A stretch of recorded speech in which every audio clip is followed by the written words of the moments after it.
Welcome to HP commerce classes. Business law સબ્જેક્ટમાં free consent, હવે આ ચેપ્ટરને આપણે કન્ટિન્યુ કરીશું. ફ્રી કન્સેન્ટ એટલે શું? જ્યારે કોન્ટ્રાક્ટ કરીએ છીએ તો કોન્ટ્રાક્ટના એસેન્શિયલ એલિમેન્ટ્સમાં એક ટોપિક આપણે ભણવામાં આવ્યો હતો. કયો? કે ભાઈ જ્યારે બે પાર્ટીઝ એકબીજા સાથે એગ્રીમેન્ટ કરે છે, સંમતિ આપે છે, તો બંનેની સંમતિ કેવી હોવી જોઈએ? મુક્ત સંમતિ.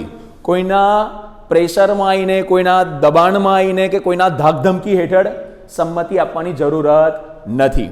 એવી જે સંમતિ હોય એને બોલીએ છીએ આપણે ફ્રી કન્સેન્ટ. તો ફ્રી કન્સેન્ટ આપણે કયા કયા સંજોગોમાં કહી શકીશું? તો let's see. Define free consent. What is consent? Consent એટલે શું એ પણ સમજીશું. State the elements in which consent is not free. એવા કયા સિચ્યુએશન હશે કે જેમાં કન્સેન્ટ ફ્રી નહીં હશે? એવા બધા પોઈન્ટ્સ આપણે કવર કરીશું. પહેલા, meaning of consent. For a valid contract it is essential that there must be free and genuine consent of all the parties. જેટલા પણ પાર્ટીઝ કોન્ટ્રાક્ટમાં એન્ટર થઈ રહી છે બધા પાર્ટીઝની શું હોવી જોઈએ? ફ્રી એન્ડ જેન્યુન કન્સેન્ટ હોવી જોઈએ. બીજું, to the contract. According to section 13, two or more persons are said to consent when they agree upon the same thing in the same sense. Free consent છે એવું ક્યારે કહેવાય? જ્યારે જેટલી પણ કોન્ટ્રાક્ટમાં એન્ટર થવાવાળી પાર્ટી જે છે એ કોન્ટ્રાક્ટના લઈને સેમ વસ્તુ માટે અને સેમ સેન્સમાં એગ્રી થતા હોય ત્યારે આપણે શું કહી શકીએ છીએ? Free consent. ક્લિયર? આગળ, free consent. According to section 14, consent is said to be free when it is not caused by. 5 વસ્તુ ના હોય તો કન્સેન્ટ ફ્રી છે એવું કહી શકીએ. કઈ 5 વસ્તુ ના હોવી જોઈએ? પહેલું છે કોઅર્શન, એટલે ધાક ધમકી ના હોવી જોઈએ. કોન્ટ્રાક્ટ કરવા માટે કોઈના ઉપર બળજબરીથી કોઈને કોન્ટ્રાક્ટમાં એન્ટર કરાવડાયું હોય એવું હોવું જોઈએ નહીં. કોઈને ડરાઈને ધમકાઈને કોન્ટ્રાક્ટમાં એન્ટર કરાયું હોય એવું હોવું જોઈએ નહીં. બીજું, અનડ્યુ ઇન્ફ્લુઅન્સ. કોઈ વ્યક્તિ પોતાની પોઝિશનનો દુરુપયોગ કરીને કોન્ટ્રાક્ટમાં એન્ટર કરાવડાવે. કોઈ હાયર પોઝિશન પર હોય, કોઈ લોઅર પોઝિશન પર હોય, તો હાયર પોઝિશન વાળો પોતાના પોઝિશનનો દુરુપયોગ કરી શકે, રાઈટ? અને એ રીતના એને કોન્ટ્રાક્ટમાં એન્ટર કરાવડાવે. તો આવું પણ હોવું જોઈએ નહીં. એને અનડ્યુ ઇન્ફ્લુઅન્સ કહીશું. પછી એક આવે છે ફ્રોડ. કોઈની સાથે છેતરપિંડી કરીને, કોઈને છેતરીને કોન્ટ્રાક્ટમાં એન્ટર કરાવડાવી લઈએ, આવું પણ એમાં હોવું જોઈએ નહીં. ચોથું છે મિસરિપ્રેઝન્ટેશન. ખોટી રજૂઆત કરીને આપણે કોન્ટ્રાક્ટમાં એન્ટર કરાવડાવી દઈએ. એન્ડ 5th પોઈન્ટ છે મિસ્ટેક. ભૂલ કરીને. અચ્છા, મિસ્ટેક જાણી જોઈને પણ હોઈ શકે અને અજાણતાવાળી પણ હોઈ શકે છે. બરાબર? જો જાણી જોઈને આપણે ભૂલ કરીએ ને તો પછી મિસ્ટેક ના કહેવાય, પછી ફ્રોડ જ કહેવાય. ખબર પડે છે? એટલે મિસ્ટેક આપણે ક્યારે કન્સિડર કરવાની? જ્યારે અજાણતાથી થતી હોય ત્યારે. તો જો આ 5 વસ્તુ હોય તે ફ્રી કન્સેન્ટ છે એવું કહી શકાશે નહીં. બેઝિકલી ફ્રી કન્સેન્ટ માટે આ 5 વસ્તુ હોવી જોઈએ નહીં. ક્લિયર? ચલો હવે આગળ વાત કરીએ. Thus, if the consent of a party is caused by coercion, undue influence or fraud or misrepresentation or mistake, it is not a free consent. જો આ 5માંથી કશું પણ હશે ને તો ફ્રી કન્સેન્ટ કહેવાશે નહીં. If the consent of party is not free, the contract is not enforceable. કારણ કે વેલિડ કોન્ટ્રાક્ટ કરવા માટેનો આ બેઝિક જરૂરત છે. કઈ? કે પાર્ટીઝની સંમતિ કેવી હોય? ફ્રી કન્સેન્ટ હોવી જોઈએ, મુક્ત સંમતિ હોવી જોઈએ. આગળ એક્ઝામ્પલથી આપણે એને સમજવાનો પ્રયાસ કરીએ. Mister A obtains consent of B to an agreement by showing him a revolver, that is by threat. Here consent of B is not free. આપણે કોઈને બંદૂકની નોક પર એને એની પ્રોપર્ટી આપણા નામ પર લખાવડાવી દઈએ, બરાબર? કે કોઈ કોન્ટ્રાક્ટમાં એન્ટર કરાવડાવી દઈએ તો એ સામેવાળા વ્યક્તિની શું કન્સેન્ટ ફ્રી છે એવું કહી શકીએ? ના. એ કોઈના બળજબરી હેઠળ દબાવમાં આવીને કે ડરના મારે એ કોન્ટ્રાક્ટમાં એન્ટર થઈ રહ્યો છે તો એની કન્સેન્ટ ફ્રી કહી શકાશે નહીં. આગળ, when there is no consent, પાર્ટીની કન્સેન્ટ જો ના હોય, there is no contract, તો એ કોન્ટ્રાક્ટ પણ થઈ શકે નહીં. The contract is void. આવા કોન્ટ્રાક્ટ કેવા ગણાય? void. But when there is consent but it is not free, consent હોય પણ એ ફ્રી હોય નહીં. Then the contract is voidable at the option of the party whose consent is not free. અને સમજો contract વોઇડેબલ નો મતલબ શું થાય? આમ તો જો પાર્ટીઝની સંમતિ ફ્રી ના હોય તો કોન્ટ્રાક્ટ વોઇડ હોય, પણ આ વોઇડેબલ નો મતલબ શું થાય? સમજો કે આને ડરાયા ધમકાઈને એને કોન્ટ્રાક્ટમાં એન્ટર કરાવડાવી દીધું, તો એને સહી કરી છે એનો મતલબ કાયદો શું કહેશે? હા ભાઈ એની સહી છે એટલે એને કન્સેન્ટ આપી છે એવું કહેવાય. તો જ્યાં સુધી એ સામેવાળી પાર્ટી જેને આપણે ડરાઈ ધમકાઈને એને કોન્ટ્રાક્ટમાં એન્ટર કરાવડાવી છે એ જ્યાં સુધી કોર્ટમાં જઈને કેસ ના કરે, બરાબર, કે જ્યાં સુધી એ દાવો ના કરે ભાઈ મારી સંમતિ મુક્ત નથી, મારી ફ્રી કન્સેન્ટ નથી, ત્યાં સુધી કોન્ટ્રાક્ટ વેલિડ ગણાશે. પણ એની પાસે ઓપ્શન છે કોન્ટ્રાક્ટને વોઇડ કરાવડાવવાનો. તો આવા જે કોન્ટ્રાક્ટ હોય ને જેને વોઇડ થઈ શકે એવા છે એ કોન્ટ્રાક્ટને કહેવાય વોઇડેબલ કોન્ટ્રાક્ટ. જ્યાં સુધી સામેવાળી પાર્ટી કોન્ટ્રાક્ટને રદ નહીં કરાવે ત્યાં સુધી કોન્ટ્રાક્ટ વેલિડ જ ગણાશે. પણ એ પક્ષ તરફથી એ કોન્ટ્રાક્ટ કેવો કહેવાય? વોઇડેબલ કહેવાશે, કે ઈચ્છે તો કોન્ટ્રાક્ટને રદ કરાવી શકે છે. ક્લિયર થઈ બધાને વાત? ચલિए આગે बढ़ा જાય. સેકન્ડ ક્વેશ્ચન છે આ જ ટોપિકમાં ફ્રી કન્સેન્ટમાં, જે આપણે 5 શબ્દો છે ને એક શબ્દ પર આપણે એક ક્વેશ્ચન આપણે સમજતા જઈશું. Write a short note on coercion. ભાઈ કોઅર્શન એટલે શું? ધાક ધમકી, ડરાવવું, ધમકાવવું. Meaning coercion means use of physical or violent force. આપણે શારીરિક બળનો અથવા તો હિંસક બળનો ઉપયોગ કરીને સામેવાળાને શું કરાવી રહ્યા હોય? કોન્ટ્રાક્ટમાં એન્ટર કરાવી રહ્યા હોય. Force upon a person to obtain his consent. સામેવાળાની સંમતિ મેળવવા માટે આપણે એના ઉપર બળજબરીથી કે હિંસક પ્રમાણે આપણે એને સંમતિ લઈ રહ્યા હોય તો આને શું કહીશું આપણે? કોઅર્શન. આગળ વધીએ, ડેફિનેશન જોઈએ. According to section 15, coercion is the committing or threatening to commit any act forbidden by Indian penal code. જે આપણા આઈપીસીની ધારાઓ હેઠળ જે કામોને ગુના ગણવામાં આવે છે, અપરાધ ગણવામાં આવે છે, આપણે સામેવાળી પાર્ટીને ડરાઈને ધમકાઈને કાં તો એને ડરાવવાનું કાં તો ધમકાવવાના કહીને આપણે એને કોન્ટ્રાક્ટમાં એન્ટર કરાવડાવી રહ્યા હોય તો એને શું કહીશું આપણે? કોઅર્શન. કોઈને મારવાનું કે મારવાની ધમકી આપવાની, બરાબર, તો આ પણ શેનો હિસ્સો બનશે? કોઅર્શનનો. બીજું, the unlawful detaining or threatening to detain. કોઈને બળજબરીથી આપણે શું કરીએ? કોઈની કોઈ પ્રોપર્ટીને ડિટેન કરી લઈએ, જપ્ત કરી લઈએ, અથવા તો જપ્ત કરવાની શું કરીએ? એને ધમકી આપીએ. થ્રેટન કરવાનો મતલબ શું થાય? ધમકી આપવી. Any property to the prejudice of any person. સામેવાળાની સંમતિ વગર આપણે એની પ્રોપર્ટીને શું કરીએ? જપ્ત કરી લઈએ, અથવા તો જપ્ત કરવાની શું કરીએ? આપણે એને ધમકી આપીએ. અથવા તો with the intention of causing any person to enter into an agreement. અને આવું કેમ એને ડરાઈએ છીએ, ધમકાઈએ છીએ? કે એ સામેવાળો વ્યક્તિ આપણી સાથે એગ્રીમેન્ટમાં શું થાય? એન્ટર થાય. તો એને એગ્રીમેન્ટમાં એન્ટર કરાવવાના ઈરાદાથી આપણે શું કરીએ છીએ? એને ડરાવતા હોય, ધમકાવતા હોય, બરાબર, કાં તો કોઈ વસ્તુને જપ્ત કરવાનું કહેતા હોય તો જપ્ત કરી લેતા હોય, બરાબર. તો આ બધી ઘટનાઓને, આ બધી ક્રિયાઓ શેના હેઠળ આવશે? કોઅર્શન હેઠળ. ક્લિયર થઈ ગયું? આગળ. Thus, coercion includes following act: committing or threatening to commit. મતલબ કોઈને મારવું, ધમકાવવું, મારવું અથવા તો મારવા માટે ધમકાવવાના, થ્રેટન કરવાના એટલે ધમકાવવાના. Any act which is forbidden by Indian Penal Code. આપણી જે ન્યાયિક પ્રણાલી જે છે, બરાબર, આઈપીસીની જે કલમો છે જેના હેઠળ કહેવામાં આવેલું હોય કે ભાઈ આવા આવા કામો કરશો તો આ અપરાધી કામો કહેવાશે, તો એવું કોઈ કામ કરવામાં આવે અથવા તો એવું કામ કરવાની એને ધમકી આપવામાં આવે. એક્ઝામ્પલ, એ થ્રેટન્સ બી ટુ શોટ હિઝ સન. કે જો તું મારી જોડે કોન્ટ્રાક્ટમાં એગ્રી નહીં થાય ને તો તારા છોકરાને જોઈ લેજે, બરાબર, એને ડરાઈએ, ધમકાઈએ. બીજું, if he does not sell his house for ₹2 lakh, B agrees to sell his house for ₹2 lakh due to threat, here consent of B is caused by coercion. ભાઈ તારું ઘર છે ને મારા નામ પર કરી દે, ₹2 લાખ આપીશ, ચાલ. નહીં કરે તો તાર જોઈ લેતા છોકરાનું આમ તેમ. આ શું કરી રહ્યા છે? આપણે એને ધમકાઈ રહ્યા છે, ડરાવડાઈ રહ્યા છે, બરાબર. તો આને શું કહીશું આપણે? કોઅર્શન કહીશું. શું આમાં સામેવાળા વ્યક્તિની કન્સેન્ટ ફ્રી કહી શકાય ખરી? બિલકુલ ના કહી શકાય. આગળ બીજું એક વાત જોઈએ. The unlawful detention of any property. હવે કોઈની પ્રોપર્ટીને જપ્ત કરી લેવાની, ડિટેઇન કરી લેવાની એટલે શું કરી લેવાની? જપ્ત કરી લેવાની. ઓર થ્રેટનિંગ ટુ ડિટેન, અથવા તો જપ્ત કરવાની, આપણે શું કરવાની? એને ધમકી આપવાની. Any property.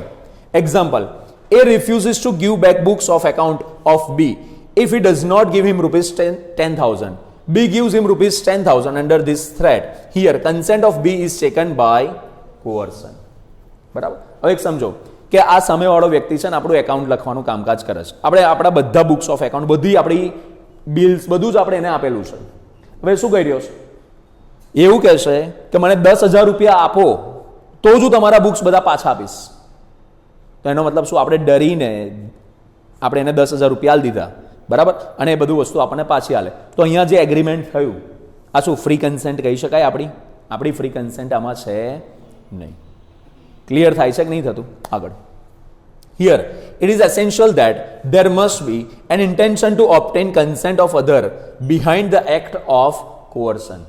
અહીંયા ઘડી આપણે આ ડરાવવાનું, ધમકાવવાનું કેમ કરવાનું છે કે સામેવાળો આપણી સાથે કોન્ટ્રાક્ટમાં, એગ્રીમેન્ટમાં એન્ટર થાય, સંમતિ આપે. એ ઈરાદાથી જ આપણે આ કોઅર્શનનું કામ કરવાનું છે. આગળ. Effect of કોઅર્શન. કોઅર્શનની શું અસરો હોય છે? Van consent is obtained by કોઅર્શન, સામેવાળાને આપણે ડરાઈને, ધમકાઈને કોન્ટ્રાક્ટમાં એન્ટર કરાવડાવી દીધો, બરાબર, એની કન્સેન્ટ મેળવી લીધી. The contract is voidable at the option of the party whose consent was so obtained. મતલબ સામેવાળા પાર્ટીના માટે એ કોન્ટ્રાક્ટ વોઇડેબલ બનશે. મતલબ જો એ ઈચ્છે તો કોન્ટ્રાક્ટને રદ કરાવવો હોય તો કરાવી શકે છે. નહીં રદ કરાવે ત્યાં સુધી કોન્ટ્રાક્ટ કેવો ગણાશે? બોલો, વેલિડ ગણાશે. પણ એના માટે આ કોન્ટ્રાક્ટ કેવો છે? વોઇડેબલ છે, કે ઈચ્છે તો કરાવી શકશે વોઇડ. આગળ. However, if a person has received certain amount of money or some article under coercion, he must return the same to the other party. હવે આપણ સમજો, મેને ડરાઈને, ધમકાઈને એને 2 લાખ રૂપિયા આપીને એને 2 કરોડનું ઘર મેં મારા નામ પર કરાવડાવી દીધું, બરાબર. હવે કાલે ઉઠીને વ્યક્તિ કોર્ટમાં જઈને કેસ કરે તો મારે એને ઘર એનું પાછું આપી દેવું પડશે. તો એને પણ મારા જે 2 લાખ રૂપિયા લીધા છે એને પણ મને પાછા આપવા પડશે. ક્લિયર થયું? તો આ રીતના. Next, threat to commit suicide, does it amount to coercion? ચલો હું તમને પ્રશ્ન પૂછું છું. જો તું મારા નામ પર આ પ્રોપર્ટી નહીં કરે તો હું સુસાઇડ કરી દઈશ. શું આ એક પ્રકારની ડરાવવું, ધમકાવવું કહેવાય કે ના કહેવાય? બિલકુલ કહી શકાય. પણ કાયદાની દ્રષ્ટિએ હવે કાયદો શું કહેશે એને પણ સમજી લઈએ. A threat to commit suicide amounts to coercion. કાયદો પણ એને કોઅર્શન જ કહી રહ્યો છે. કાયદો પણ શું કહેશે? તમે કોઈને મારો કે પોતાની જાતને હાનિ પહોંચાડો, સામેવાળાને કોઈક ને કોઈક રીતના ડરાઈ, આ પણ સામેવાળો ડરશે તો ખરો જ ને, તો એટલે એને કોઅર્શનમાં જ ગણવામાં આવશે. ચિકમ અમીરાજુ વર્સિસ શેષામમાં, in this case a person threaten his wife and સન.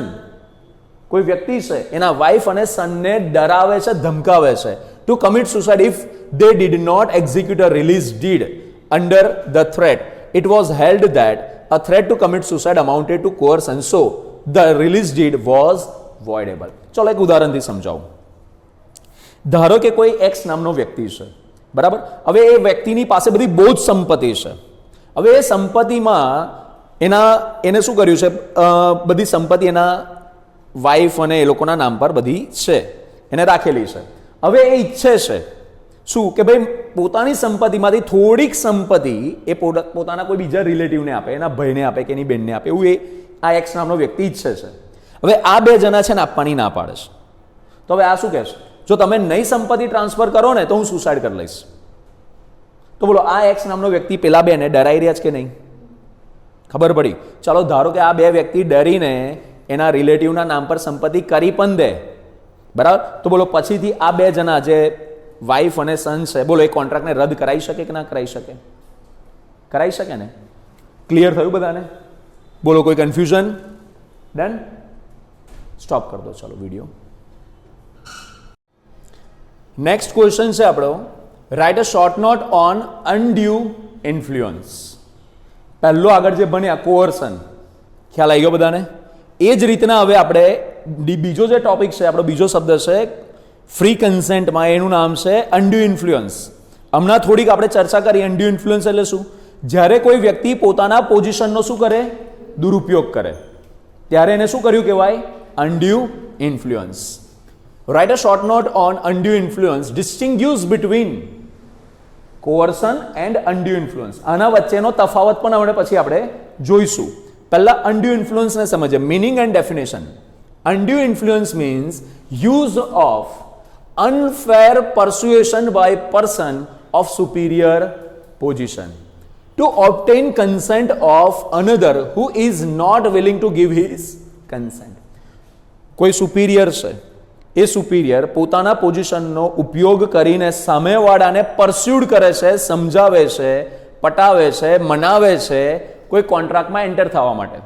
પણ આ સબઓર્ડિનેટની એ કોન્ટ્રાક્ટમાં એન્ટર થવાની ઈચ્છા છે નહીં, છતાંય આ વ્યક્તિ શું કરે છે? એને પરસ્યુડ કરે છે કે ભાઈ એને ગમે તે રીતના પોતાના પોઝિશનનો દુરુપયોગ કરીને કોન્ટ્રાક્ટમાં એન્ટર કરાવડાવે છે. તો આને શું કહીશું આપણે? અનડ્યુ ઇન્ફ્લુઅન્સ. ક્લિયર? જો એની વ્યાખ્યા પણ સમજીએ. Definition. According to section 16(1), a contract is said to be induced by undue influence. ક્યારે આપણે એને અનડ્યુ ઇન્ફ્લુઅન્સ કહીશું? Where the relation subsisting between the parties are such that, કે બે પાર્ટીઝ વચ્ચેના રિલેશન એવા હોય કે one of the parties is in the position to dominate the will of the others. કે એક વ્યક્તિ એવી પોઝિશનમાં હોય કે એ બીજા વ્યક્તિની વિલને, ઈચ્છાને શું કરી શકે? ડોમિનેટ કરી શકે. મતલબ એ વ્યક્તિ ઈચ્છે તો સામેવાળાની ઈચ્છાઓને પણ બદલી શકે. પ્રભુત્વ બીજા ઉપર એ ધરાવતો હોય, એ કે પ્રમાણે લોકો કામ કરતા હોય, તો આને શું કહેવાય? ડોમિનેટિંગ પોઝિશન કહીશું. એન્ડ ધ અધર પર્સન કેવો હોય? Uses that position to obtain unfair advantage over the others. અને આ જે સુપિરિયર પોઝિશન વાળો વ્યક્તિ છે, આ પોતાનો પોઝિશનનો ઉપયોગ શેના માટે કરી રહ્યો છે? To obtain unfair advantage over others. કે બીજા પાસેથી અનફેર એડવાન્ટેજ લેવા માંગતો હોય. બરાબર? હવે આને સમજો ઉદાહરણથી કે ભાઈ કોઈ કંપનીનો માલિક છે, એ એના એમ્પ્લોયને શું કહી રહ્યો હોય કે ભાઈ તું આ કોન્ટ્રાક્ટમાં એન્ટર થા, નહીં થાય તને નોકરીમાંથી કાઢી મૂકીશું. બરાબર? અથવા તો હું કહું છું ને તાર કોન્ટ્રાક્ટમાં એન્ટર થવાનું છે, હું કહું છું એટલે થા. અચ્છા, તો હવે સામાન્ય રીતના કેવું હોય કે આપણો બોસ આપણને કશું કહેતો હોય તો આપણે એની વાતને ટાળીએ નહીં, કારણ કે ભલે એવું ના કે તને નોકરીમાંથી કાઢી મૂકીશ, પણ એક જાતનો આપણને એવો ડર તો હોય જ કે આપણે એનું કામ નહીં કરીએ તો કદાચ આપણી જોબ પર વાત આવી જશે. એટલે આપણે શું કરીએ? એની પોઝિશનનો સમજીને, એની પોઝિશનથી આપણે ડરીને કે ઇન્ફ્લુઅન્સ થઈને આપણે શું કરતા હોય છે? કોન્ટ્રાક્ટમાં એન્ટર થઈ જઈએ. ખરેખર આપણા મનથી ઈચ્છા ના હોય, પણ છતાંય આપણે એન્ટર થઈ જઈએ પેલાના પ્રભાવમાં આવીને. તો આવી જ્યાં આગળ કન્સેન્ટ મેળવવામાં આવી હોય અને શું કહીશું? અનડ્યુ ઇન્ફ્લુઅન્સ હેઠળ મળેલી કન્સેન્ટ. આગળ, conditions necessary for undue influence. Following are the conditions essential for undue influence. ક્યારે આપણે undue influence એવું કહી શકાશે? તો જો, first, relations between parties must be such that, parties વચ્ચેનો સંબંધ એવો હોવો જોઈએ કે one person is in a position to dominate or to control the will of others. વ્યક્તિ એવી પોઝિશનમાં હોવો જોઈએ કે બીજા વ્યક્તિની વિલને, ઈચ્છા શક્તિને શું કરી શકે?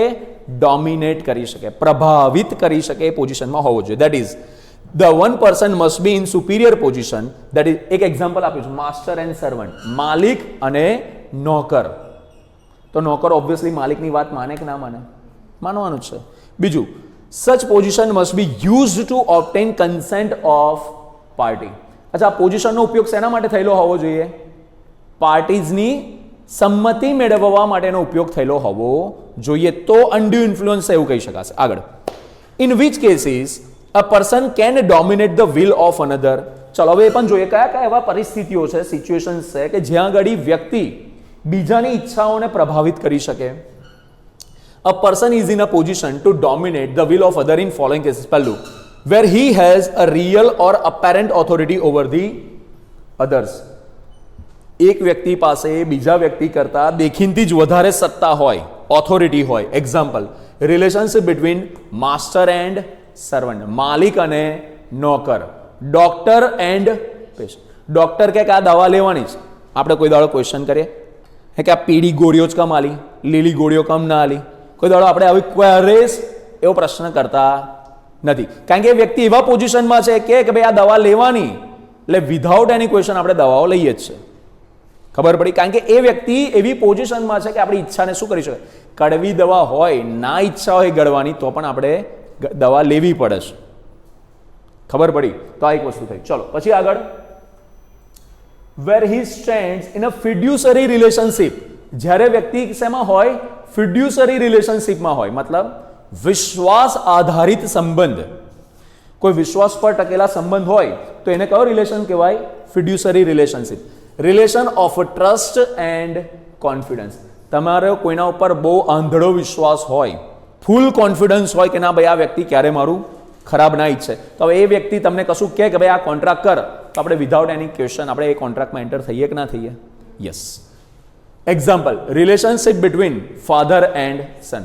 આપણે કોઈ દિવસ પપ્પા પર શંકા કરીએ કે પપ્પા આપણું કોઈ દિવસ બુરું ઈચ્છે, ક્યારે આપણે ભૂલથી વિચાર આવે? ક્યારેય ના આવી શકે. તો પપ્પાએ કીધું કે બેટા આપણે આ કોન્ટ્રાક્ટમાં તારે એન્ટર થવાનું છે, એટલે બેટો વિધાઉટ ક્વેશ્ચન શું કરે? કોન્ટ્રાક્ટમાં એન્ટર થઈ જાય. પણ જો એ કોન્ટ્રાક્ટ પછી કંઈક ગડબડવાળો હોય તો કહી શકીએ ને આપણે કે આ અન્ડ્યુ ઇન્ફ્લુઅન્સથી આપણે કોન્ટ્રાક્ટમાં એન્ટર થયેલા છે. Right. Lawyer and his client. Even lawyer અને ક્લાયન્ટ વચ્ચેનો પણ રિલેશનશિપ કેવો છે? પેલો ડોક્ટર અને પેશન્ટ જેવો જ છે ને, કે લોયર કીધું હોય કે ભાઈ આવું કરવાનું એટલે આપણે કરીએ જ. લોયરે કીધું કોર્ટમાં જઈને આવું બોલવાનું એટલે આપણે એટલું જ બોલીએ. જેટલું શીખવાડીને કીધું હોય એટલું જ આપણે કોર્ટમાં જઈને બોલીએ. Trustee and beneficiary, promoter and company. તો આ બધા વ્યક્તિઓ વચ્ચે કેવો રિલેશનશિપ છે? Fiduciary relation. વિશ્વાસ આધારિત બનેલા સંબંધો હોય છે. Where he makes a contract with a person whose mental capacity is temporarily or permanently affected by reason of age, illness or mental or bodily distress. Example, relation between medical attendant and his patient. અચ્છા, undue influence વાળો સંબંધ અહીંયા પણ જોવા મળે. ક્યાં આગળ? કે જ્યાં આગળ he makes a contract with a person whose mental, સામેવાળા વ્યક્તિની જે મેન્ટલ કેપેસિટી છે ટેમ્પરરીલી અથવા તો પરમેનન્ટલી શું થઈ હોય? અફેક્ટેડ થઈ હોય. શેના કારણે? રીઝન ઓફ એજ, એજના કારણે એવું હોઈ શકે, ઇલનેસના કારણે એવું હોઈ શકે છે, મેન્ટલ અથવા તો કોઈ બોડીલી ડિસ્ટ્રેસના લીધે હોઈ શકે.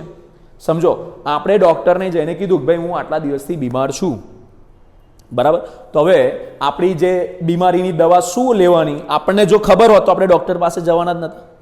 હવે ડૉક્ટર જે દવા આપે એ દવા આપણે લેવી પડે. તો આ કેવો રિલેશનશિપ થયો? અહીંયા જે કહી રહ્યા છે પ્રમાણે થયું કે ના થયું? બરાબર. તો હવે ડૉક્ટર કયા ડોમિનેટિંગ પોઝિશનમાં આવી ગયા કે ના આવી ગયા? બરાબર. હવે એ કે પ્રમાણે આપણે કરવું જ પડે, એમાં કોઈ નો ઇફ નો બટ. બરાબર. સિર્ફ ટેક દવા, આવું છે. Example, a poor widow is induced by money lender to pay 50% interest on his loan. Here there is use of undue influence. સમજો કે કોઈ વિધવા સ્ત્રી છે, એ બહુ જ નાણાકીય કટોકટીમાં છે, એવી સ્થિતિ આવી ગઈ છે કે એને ગમે ત્યાંથી રૂપિયા ઉછીના જોઈએ છે. જો એને રૂપિયા ઉછીના નહીં મળે તો એનું ઘર, એને 2 ટાઈમ જમવાનું નહીં મળે એવી પરિસ્થિતિ આવી ગઈ છે. તો હવે સમજો, કોઈ મની લેન્ડર આવ્યો, કોઈ રૂપિયા ઉછીના આપનાર વ્યક્તિ આવ્યો અને કહી રહ્યો છે કે લો હું તમને ₹1,00,000 લોન આપું છું, પણ 50% વ્યાજ મહિનાનું. પેલી સ્ત્રી કે જેને 2 ટાઈમ જમવાને ફાંફા પડી રહ્યા છે, એની પાસે કોઈ ₹1 નહીં અત્યારે, તો 50%ના વ્યાજે પણ એને એકવાર લોન લઈ લેશે. 50%નું લોન એટલે વ્યાજ એટલે કેટલી મોટી રકમ કહેવાય. બરાબર. તો અહીંયા ઘડી મની લેન્ડરે શું કર્યું કહેવાય? પોતાની પોઝિશનનો દુરુપયોગ કર્યો કહેવાય કે ના કહેવાય? યસ. આગળ, રિલેશન્સ વેર અન્ડ્યુ ઇન્ફ્લુઅન્સ ઇઝ પ્રિઝ્યુમ્ડ. એવા કયા રિલેશન્સ છે જ્યાં આગળ આપણે અન્ડ્યુ ઇન્ફ્લુઅન્સના જે છે તે આપણે પ્રિઝ્યુમ, એની ધારણા કરી શકીએ છીએ કે આ વ્યક્તિઓ વચ્ચે અન્ડ્યુ ઇન્ફ્લુઅન્સ હોઈ શકે છે. In following relations undue influence presumed to be present. પહેલું છે પેરેન્ટ એન્ડ ચાઇલ્ડ, હમણાં આપણે ફાધર એન્ડ સનનું આવ્યું હતું. બરાબર. પછી ગાર્ડિયન એન્ડ વોર્ડ, વાલી અને જે બાળક હોય તે. Trustee and beneficiary, religious adviser and disciple. આપણે કોઈ ધર્મગુરુ હોય અને એના ચેલા હોય, તો ધર્મગુરુએ કીધું કે બેટા આપણે આવું કરવાનું, એટલે ચેલા કોઈ દિવસ ક્વેશ્ચન માર્ક કરે? ચેલાએ ગુરુ કીધું કે આવું કરવાનું એટલે ચેલો એવું કામ કરે જ. ખબર પડી? તો આ રીતના. પછી doctor and patient, lawyer and client, financier and financee. હમણાં પેલું મની લેન્ડર વાળું આવ્યું હતું ને, ફાઇનાન્સર એન્ડ ફાઇનાન્સીમાં આવી જશે. However, there is no presumption of undue influence in following relations. એક મિનિટ, આની પછી વાત કરીએ. પહેલા આટલું ક્લિયર થઈ ગયું આ બધી જગ્યાઓ પર આપણે એવું માની શકીએ છીએ કે આ રિલેશન્સમાં અનડ્યુ ઇન્ફ્લુઅન્સ હોઈ શકે છે. હવે કઈ જગ્યાઓ પર આપણે અનડ્યુ ઇન્ફ્લુઅન્સને માની નથી શકતા એ જોઈ લઈએ. લેન્ડલોર્ડ એન્ડ ટેનન્ટ, ઘરનો માલિક અને ભાડુઆત, આ બે વ્યક્તિ વચ્ચે અનડ્યુ ઇન્ફ્લુઅન્સ હોય એવું આપણે માની શકતા નથી. બીજું creditor and ડેટર, husband and wife, આ લોકો એકબીજાના અનડ્યુ ઇન્ફ્લુઅન્સ કરી શકે એવું આપણે પ્રિઝ્યુમ કરી શકે છે, પણ આવી આપણે ધારણા કરી શકતા નથી. ક્લિયર થઈ બધાને વાત? આગળ, effect of undue influence. When consent of a person is obtained by undue influence, the contract is voidable at the option of party whose consent was so obtained. પેલું કોર્સનના જેવું છે, કોર્સન જેવું છે. ધારો કે આ વ્યક્તિ પર હું અનડ્યુ ઇન્ફ્લુઅન્સ કરીને એને કોન્ટ્રાક્ટમાં એન્ટર કરાવડાવી દીધું, તો હવે પાર્ટીના પક્ષમાં છે કે કોન્ટ્રાક્ટને વોઇડ કરાવવો કે ના કરાવવો. જો એ કરાવડાવી શકે છે એટલા માટે એના પક્ષથી કોન્ટ્રાક્ટ કેવો કહેવાશે? વોઇડેબલ કોન્ટ્રાક્ટ કહેવાશે. એ નહીં કરાવે ત્યાં સુધી મારા માટે કોન્ટ્રાક્ટ કેવો ગણાશે? વેલિડ. ક્લિયર? આગળ, example A, a money lender advances ₹100 to B, an agriculturalist, and by undue influence induces B to execute a bond of ₹200 with interest of 6% per month. The court may set the bond aside by ordering to repay 100 with such interest as may seem it just. મતલબ સમજો, કોઈ વ્યક્તિ છે, કોઈ ખેડૂત છે અને લખતા વાંચતા નહીં આવડતું, મેં એને ₹100 ઉછીના આપ્યા, પણ એને ₹200 ઉછીના આપ્યા છે, હું એના કાગળ પર સહી કરાવડાવી રહ્યો છું, બરાબર, અને એને કહી રહ્યો છું કે ભાઈ તારે મહિને 6% વ્યાજ આપવાનું, બરાબર. હવે કોર્ટમાં વાત જાય, હવે અહીંયા આગળ મેં શું કર્યું કહેવાય? એને અનડ્યુ ઇન્ફ્લુઅન્સ કર્યું કહેવાય કે ના કહેવાય? બરાબર. તો હવે એ વ્યક્તિ જો કોર્ટમાં જાય તો કોર્ટ પછી શું કહી શકે? ભાઈ તે આલ્યા જ કેટલા? ₹100, તારે એને ₹100 પાછા મળશે. અચ્છા, વાર્ષિક તું એક મહિનાનું 6% વ્યાજ, એટલે 72% તો વ્યાજ માંગે, 72% વ્યાજ નહીં મળે. ચાલ, તને કોર્ટને જે યોગ્ય લાગશે ને એટલા જ ટકા વ્યાજ અપાવવા માટે હુકમ કરી શકે છે. ક્લિયર થઈ વાત બધાને? આ રીતના.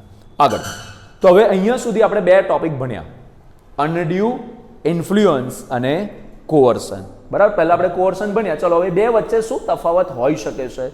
નાનકડો તફાવત છે, જોઈ લઈએ. In coercion the consent is given under the threat હેઠળ. જ્યારે અહીં ઘડી in undue influence the consent is given by person who is in position to dominate the will of the other. This means the consent is given under moral influence. Moral influence હેઠળ આઈને શું કરશે? કોન્ટ્રાક્ટમાં enter કરાવશે. બીજો point, coercion is mainly of physical character. ડરાવવું, ધમકાવવું generally કેવું પ્રકારનું હોય? Physical character. In coercion there is use of physical and violent force. આમાં આપણે શારીરિક અને હિંસક બળનો ઉપયોગ કરીએ. જ્યારે અહીં આગળ undue influence is of moral character, that is in undue influence there is use of moral force and mental pressure. અહીં આગળ છે ને આપણે નૈતિક રીતના અથવા તો અનૈતિક રીતના એને બળજબરીપૂર્વક, બળજબરી તો ના કહી શકાય, પણ અનૈતિક રીતના ઉપયોગ કરીને, સ્થિતિઓનો ઉપયોગ કરીને, સ્થિતિનો ફાયદો ઉઠાવીને આપણે એને કોન્ટ્રાક્ટમાં એન્ટર કરાવડાવી દઈએ. ત્રીજું, there must be an intention of causing any person to enter into an agreement. અહીં આગળ ઓબ્વિયસલી આપણો ઈરાદો શું હોય? કે કોન્ટ્રાક્ટમાં એન્ટર થાય, એગ્રીમેન્ટમાં એન્ટર થાય.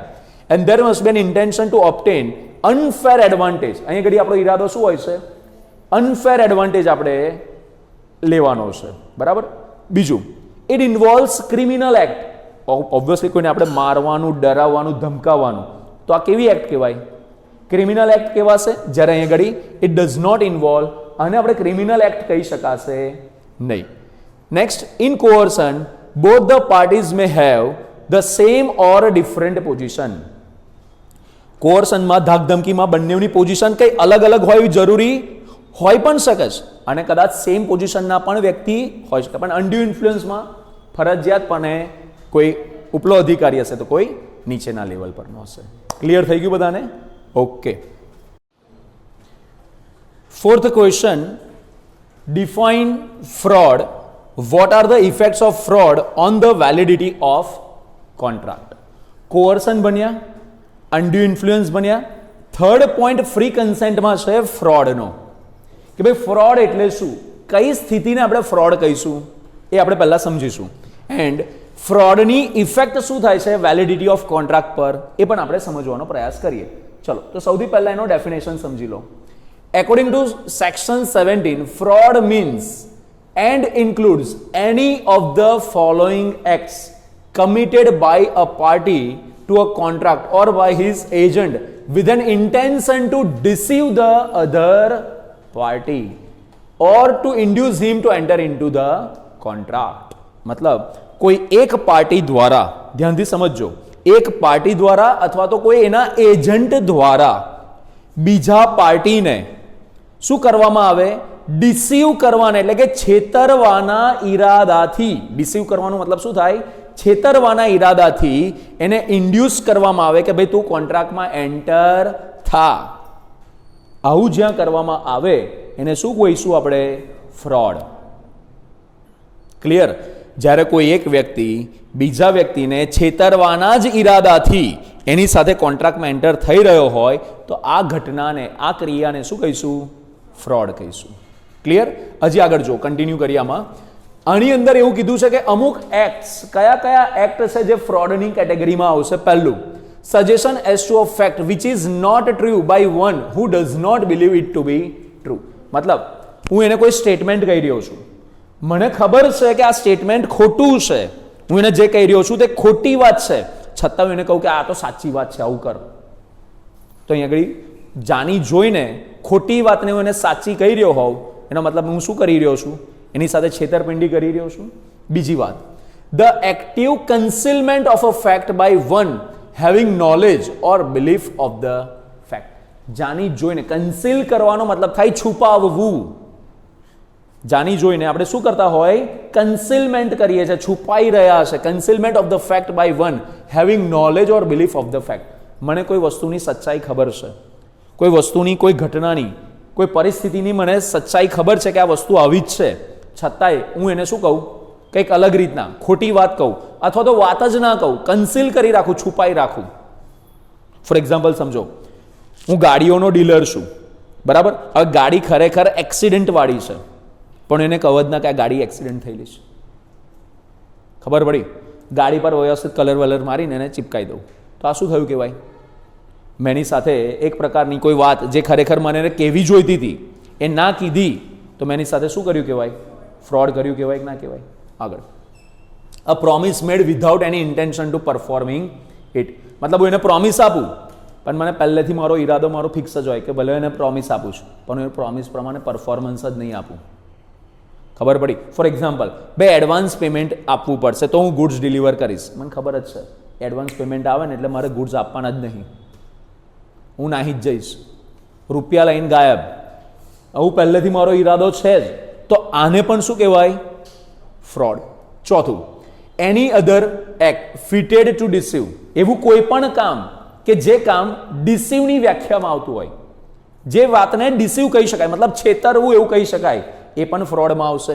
એન્ડ પાંચમું, any such act or omission as the law specially declares to be fraudulent. એવું કોઈ પણ કામ અથવા તો એવું કંઈ પણ ન કરવાની બાબત, ઓમિશન એટલે ન કરવાની બાબત, કે જે કામ ન જ કરવાનું, છતાંય કોઈ કામ એવું કરતો હોય અને જેને કાયદાએ કીધું છે કે જો આવું કામ કરશો તો આને શું ગણવામાં આવશે? ફ્રોડ્યુલન્ટ ગણવામાં આવશે, ફ્રોડ ગણવામાં આવશે. તો આવા 5 વસ્તુ કોઈ કરતું હોય તો એને આપણે શું કર્યું કહેવાય? ફ્રોડ કર્યું કહેવાય. આ ફ્રોડની વ્યાખ્યામાં આવતી ઘટના છે. ક્લિયર થઈ ગયું બધાને? આગળ એક્ઝામ્પલ સમજીએ. The director of a company issues a prospectus containing false statement. આ પ્રોસ્પેક્ટસ ક્યારે બહાર પાડવામાં આવે? ક્યારે બહાર પાડવામાં આવે? જ્યારે કોઈ કંપની પોતાનો આઈપીઓ બહાર લાવી રહી હોય, પોતાના શેર્સ બહાર પાડવા માંગતી હોય, બરાબર, ત્યારે કંપની શું કરતી હોય? પ્રોસ્પેક્ટસ બહાર પાડતી હોય, ભાઈ આવો અને અમારા કંપનીમાં શેર ખરીદો. બરાબર? તો આ વસ્તુ જે બહાર પાડવામાં આવે છે પ્રોસ્પેક્ટસ કહીએ છીએ. હવે સમજો, આપણને ખબર છે, ડિરેક્ટર જે છે એને ખબર છે કે આ પ્રોસ્પેક્ટસમાં લખેલી આ બધી ઘટનાઓ જે છે, આ બધી જે સ્ટેટમેન્ટ છે ખોટા છે, છતાં એ ખોટા સ્ટેટમેન્ટ્સ અંદર ચલાવે. ફોર એક્ઝામ્પલ, કંપનીનો પ્રોફિટ ખોટો દર્શાવે, બરાબર, કે કંપનીની એસેટ્સ ખોટી દર્શાવે, કે દેવાઓ, લાયાબિલિટીઝ ખોટી દર્શાવે, અને છતાંય એને સ્ટેટમેન્ટને સાચું માનીને આગળ જવા દે. તો એનો મતલબ શું થયો? જાણી જોઈને પેલો ડિરેક્ટર વાતને છુપાઈ રહ્યો છે, ખોટી વાતને સાચી બધા લોકો સામે રજૂ કરી રહ્યો છે, તો આ ફ્રોડ જ કહેવાય ને એક પ્રકારનું. સો આગળ, in this any share holder who has purchase the shares on the faith of the prospectus can avoid the contract. હવે પ્રોસ્પેક્ટસ વાંચીને આપણે શેર ખરીદવા ગયા, બરાબર, અને પછીથી આપણને ખબર પડે કે આ પ્રોસ્પેક્ટસમાં તો બધી ખોટી વાતો લખેલી છે, તો બોલો આપણે આ કોન્ટ્રાક્ટને રદ કરાવી શકીએ કે ના કરાવી શકીએ? ખબર પડી. આગળ, એસેન્શિયલ એલિમેન્ટ્સ ઓફ ફ્રોડ. ફ્રોડના પણ અમુક જે જરૂરી ઘટકો છે, કઈ બાબત હશે ને આપણે ફ્રોડ કહીશું? પહેલું, there must be a representation or assertion and it must be false. મતલબ આપણે જે કંઈક રજૂઆત કરી રહ્યા છે, આપણે જે assertion, જે મતલબ વાત કહી રહ્યા છીએ, એ વાત કેવી હોવી જોઈએ? ખોટી હોવી જોઈએ, અને આપણે એને સાચી કહીને સામેવાળાને ચીપકાઈ રહ્યા હોય, બરાબર, તો ફ્રોડ કર્યું કહેવાય. બીજું, the representation must relate to material fact. મતલબ આપણે જે વાત કહી રહ્યા છે, કોઈ ગૌણ બાબત હશે અને ખોટી કહીશું, ખોટીને સાચી બતાવીને કહી દઈશું તો એ નહીં ચાલે. મહત્વનું જે મેઇન મટીરિયલ મુદ્દો છે ને, એના પર આપણે એ વાતને ખોટી ને સાચી કહીને કહેતા હોવા જોઈએ. મતલબ સમજો કે ભાઈ આપણે કોઈને ગાડી વેચી રહ્યા છે, ગાડી એક્સિડેન્ટલ છે, કાં તો એમાં બહુ મોટું નુકસાન થયેલું છે, બરાબર, છતાંય આપણે એને નાના ગાડી એકદમ જોરદાર છે, તમારે ₹1 ખર્ચો નહીં, આમ તેમ બધી આપણે ખોટી વાતો કહીને એને ચીપકાઈ રહ્યા છે, તો આ ફ્રોડ કહેવાશે. બરાબર. બીજી અહીંયા આગળ જે વાત લખી છે, આપણે ગાડી અહીંયા આગળ ગાડીના વિષયમાં આપણે વાત કરી કહેવાય કે નહીં? હવે પોઈન્ટ સમજો, ગાડીની અંદર પેલા નીચે પેલું મેટ લગાડવામાં આવતી હોય. હવે મેટ હોય ખરેખર 6 મહિના જૂની, છતાંય આપણે કહીએ એને ધોઈ હોઈને આપણે કહીએ કે એકદમ નવી મેટ તમને આપીશું. હવે આ મટીરિયલ ફેક્ટ ના કહી શકાય, આ એક ગૌણ બાબત છે. મટીરિયલ મુદ્દો આ વસ્તુમાં કયો હોઈ શકે? ગાડીનો પેલો એક્સિડન્ટ વાળો કેસ. ખબર પડી કે ના પડી? તો આ વસ્તુ. ત્રીજું, the representation must have been made before the conclusion of the contract and there must be an intention to induce the other party to act upon it. મતલબ આપણે આ જે પણ ખોટી રજૂઆત કરી રહ્યા છે, કોન્ટ્રાક્ટ કરતા પહેલા કરેલી હોવી જોઈએ. કોન્ટ્રાક્ટ થઈ ગયા પછી નહીં, કોન્ટ્રાક્ટ કરાવડાવવા માટે જે ખોટી રજૂઆત થયેલી હોવી જોઈએ, કે સામેવાળો ઇન્ડ્યુસ થઈને, લલચાઈને આપણા સાથે કોન્ટ્રાક્ટમાં એન્ટર થાય, ત્યારે એને આપણે ફ્રોડ કહેવાશે. ચોથું, the party making statement must believe that it is false. મતલબ હું એને સ્ટેટમેન્ટ આપી રહ્યો છું, મને ખબર જ હોય કે હું જે કહી રહ્યો તે ખોટું જ છે, છતાં હું એને સાચું કહીને એને કોન્ટ્રાક્ટમાં એન્ટર કરાવવા માટે ઇન્ડ્યુસ કરી રહ્યો હોઉં. ખબર પડી? મને ખબર છે કે આ વસ્તુ ખોટી છે, છતાંય હું એને સાચી કહીને માલ વેચી રહ્યો હોઉં. આગળ, પાંચમો, the other party must relied upon it. મતલબ સામેવાળી પાર્ટી જે છે આપણી વાત પર વિશ્વાસ મૂકેલો હોવો જોઈએ. એન્ડ નેક્સ્ટ શું લખે છે? He must have acted upon it. મતલબ આપણી જે ખોટી રજૂઆત છે એના ઉપર સામેવાળી પાર્ટીએ શું કરેલું હોવું જોઈએ? વિશ્વાસ પણ મૂકેલો હોવો જોઈએ, અને એના ઉપર એક્ટ પણ કરેલું હોવું જોઈએ, કે ભાઈ કોન્ટ્રાક્ટમાં આપણી સાથે એન્ટર પણ થયેલો હોવો જોઈએ, તો આપણે એને ફ્રોડની કેટેગરીમાં કહેવાશે. આગળ, ધ અધર પાર્ટી મસ્ટ સફર લોસ. સામેવાળી પાર્ટીને શું થયેલું હોવું જોઈએ? લોસ, નુકસાન થયેલું હોવું જોઈએ, તો ફ્રોડ ગણાશે.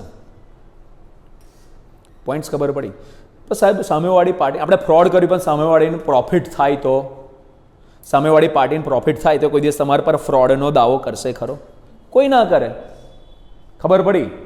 તો અહીંયા ઘડી સામેવાળી પાર્ટીને શું થયેલું હોવું જોઈએ? લોસ. તો આ બધી ઘટનાઓ છે, જે ઘટનાઓ જો હશે તો સામેવાળી પાર્ટી આપણા ઉપર ફ્રોડનો દાવો કરી શકે છે અને કોન્ટ્રાક્ટને રદ કરાવી શકે છે. Consequences of fraud. ચલો, કોઈ ફ્રોડ કરે તો એની શું કોન્સિક્વન્સીસ હોઈ શકે? એના શું પરિણામો હોઈ શકે? If a contract is induced by fraud, it is voidable at the option of the injured party. મતલબ સામેવાળી પાર્ટી પોતાના પ્રમાણે કોન્ટ્રાક્ટને શું કરાવી શકે છે? રદ કરાવી શકે છે. સફરિંગ પાર્ટી કોન્ટ્રાક્ટને રદ કરાવી શકે છે. In this case the injured party has following remedies. એની પાસે કયા કયા ઉપાયો છે? રેમેડીઝ એટલે ઉપાય, કે આ કોન્ટ્રાક્ટના માટે એ શું ઉપાય કરી શકે છે? પહેલો ઉપાય, he can rescind the contract within a reasonable time. કે યોગ્ય સમય, વ્યાજબી સમયની અંદર રહીને એ કોન્ટ્રાક્ટને શું કરી શકશે? રિસાઇન્ડ એટલે કે રદ કરાવી શકશે. આખો કોન્ટ્રાક્ટ જ રદ કરાવી દે. બીજું, he can insist on performance of the contract on the condition that he shall not be at loss. એ જે વ્યક્તિ સાથે છેતરપિંડી થઈ છે એ વ્યક્તિ એવું કહી શકે કે ભાઈ કંઈ નહીં, હવે કોન્ટ્રાક્ટ થયો છે તો કોન્ટ્રાક્ટનું પરફોર્મન્સ આપો, પણ મને નુકસાન ના જવું જોઈએ. જો નુકસાન થશે તમારે ભરપાઈ કરવાની.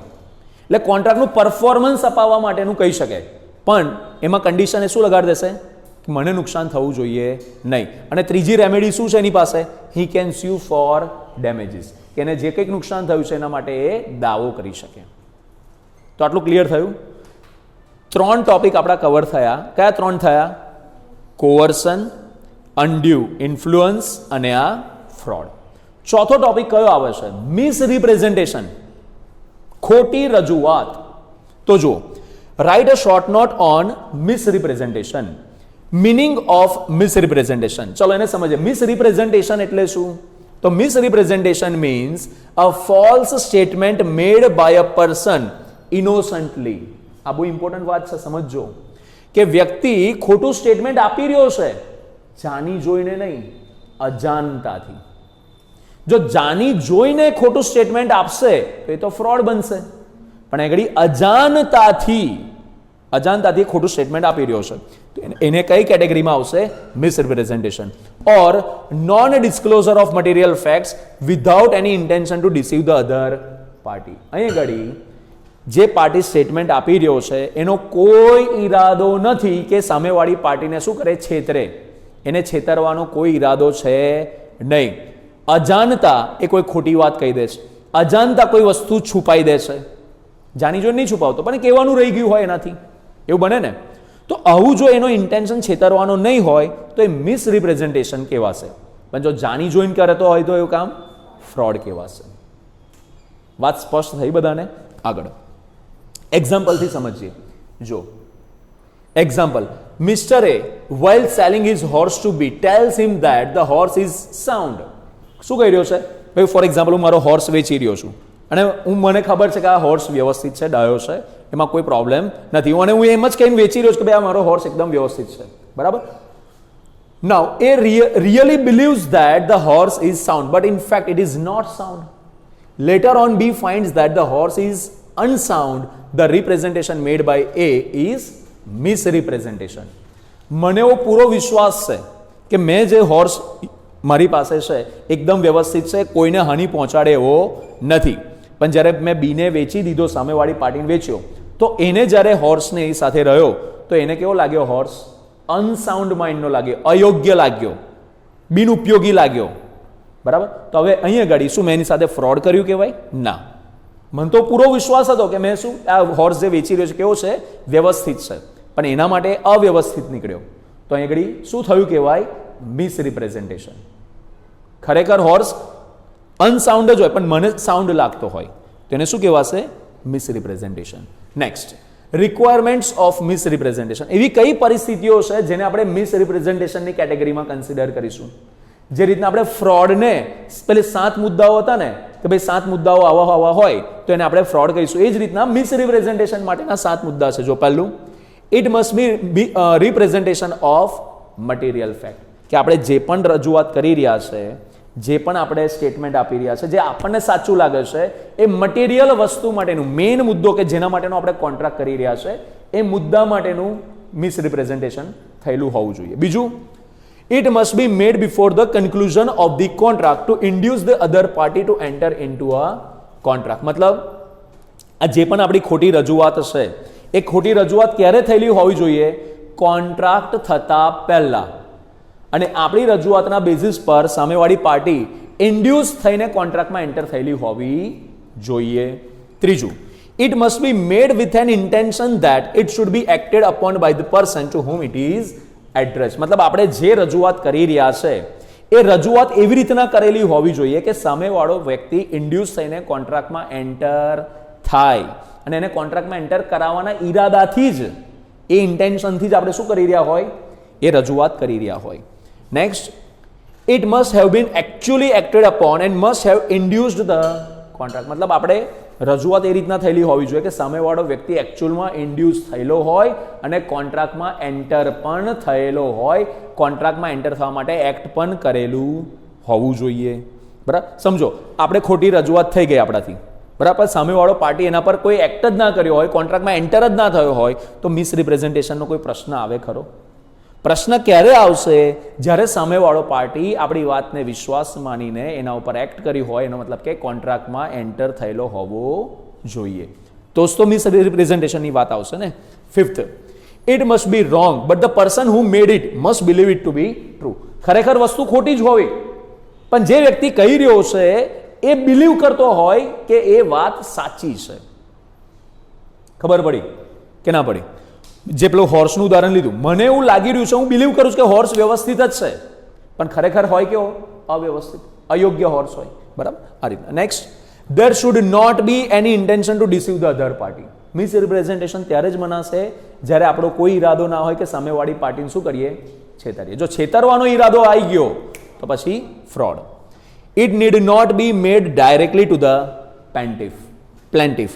ફરિયાદીને એ ડાયરેક્ટલી એ આપણે રિપ્રેઝન્ટેશન કરેલું હોય એવું જરૂરી નથી. ઇનડાયરેક્ટલી રિપ્રેઝન્ટેશન પણ હોઈ શકે. પ્લેન્ટિફ એટલે ફરિયાદી. ક્લિયર થયું? આગળ, કોન્સિક્વન્સીસ ઓર ઇફેક્ટ્સ ઓફ મિસરિપ્રેઝન્ટેશન. મિસરિપ્રેઝન્ટેશનની જે અસરો છે એ શું હોઈ શકે? પરિણામો શું હોઈ શકે? If the contract is induced by misrepresentation, જો મિસરિપ્રેઝન્ટેશનથી કોન્ટ્રાક્ટમાં એન્ટર થયા હોય તો શું કરી શકાય? The aggrieved that is affected party can avoid or rescind the contract. એ કોન્ટ્રાક્ટને સ્ટ્રેટ ફોરવર્ડ શું કરાવી શકે? રદ કરાવી શકે. અથવા તો he can accept the contract and claim for damages. Clear થઈ ગયું? એ કોન્ટ્રાક્ટને એક્સેપ્ટ કરી લે, પણ એને જે પણ કંઈક નુકસાન થશે એના માટે ડેમેજીસ માટે શું કરી લેશે? ક્લેમ કરી લેશે. Understood everyone? ચલિए, loss of right of rescission. અચ્છા, એવા કઈ સ્થિતિ છે કે જેમાં એગ્રીવડ પાર્ટી કોન્ટ્રાક્ટને રિસાઇન્ડ કરવાનો, રિસાઇઝન કરવાનો એટલે કોન્ટ્રાક્ટને રદ કરવાનો જેનો હક છે, અધિકાર છે, એ ગુમાઈ દેશે. વાત ખબર પડી? સમજો, મેં એની સાથે મિસરિપ્રેઝન્ટેશન કર્યું. બરાબર? હવે મિસરિપ્રેઝન્ટેશનના બેઝિસ પર એ વ્યક્તિ શું કરી શકે? કોન્ટ્રાક્ટને રદ કરાવવો હોય, આપણે આ 2 પોઈન્ટ છે ને કે કોન્ટ્રાક્ટને રદ કરાવવો હોય તો કરાવી શકે છે, પણ એવી કઈ સ્થિતિ છે કે વ્યક્તિ કોન્ટ્રાક્ટને રદ કરવાનો જેનો અધિકાર છે ગુમાઈ દેશે? તો લેટ્સ સી. પોઈન્ટ ખબર પડી ને બધાને? પહેલા તો આગળ, the aggrieved party loses the right to avoid or rescind the contract in following cases. First, if he enjoys the benefit arising under a contract even after knowing that the representation made by the other party was false. મતલબ એવું સમજો કે મને એવું ખબર પડી કે આ સામેવાળી વ્યક્તિએ મને જે પણ રજૂઆત કરી છે ને ખોટી છે, એ વાતની મને ખબર પડી ગઈ, છતાંય કોન્ટ્રાક્ટ હેઠળના જે બેનિફિટ હતા મેં રિસીવ કર્યા, બેનિફિટ લેવાનું મેં ચાલુ રાખ્યું, મને ખબર હતી કે એને ખોટી રજૂઆત કરી છે, તો પછી કોન્ટ્રાક્ટને રદ કરવાનો મારો જે અધિકાર છે શું થશે? જતો રહેશે. એ રીતના, if the parties can not restore to original position due to consumption or destruction of subject matter. મતલબ સામેવાળી પાર્ટીએ કોન્ટ્રાક્ટ હેઠળની જે પણ કોઈક વસ્તુ હતી એનું કન્ઝમ્પશન કરી લીધું અથવા તે વસ્તુનું ડિસ્ટ્રક્શન થઈ ગયું, હવે એ વસ્તુ એની ઓરિજિનલ ફોર્મમાં, ઓરિજિનલ પોઝિશનમાં પહોંચી શકે એવી પરિસ્થિતિમાં નથી, તો પછી પણ એ કોન્ટ્રાક્ટને રદ કરી શકશે નહીં. સમજો પોઈન્ટને, ધ્યાનથી સમજો. આપણે હોટલ ચલાવીએ છીએ, બરાબર? આપણે બાસમતી ચોખા મંગાયા, બરાબર?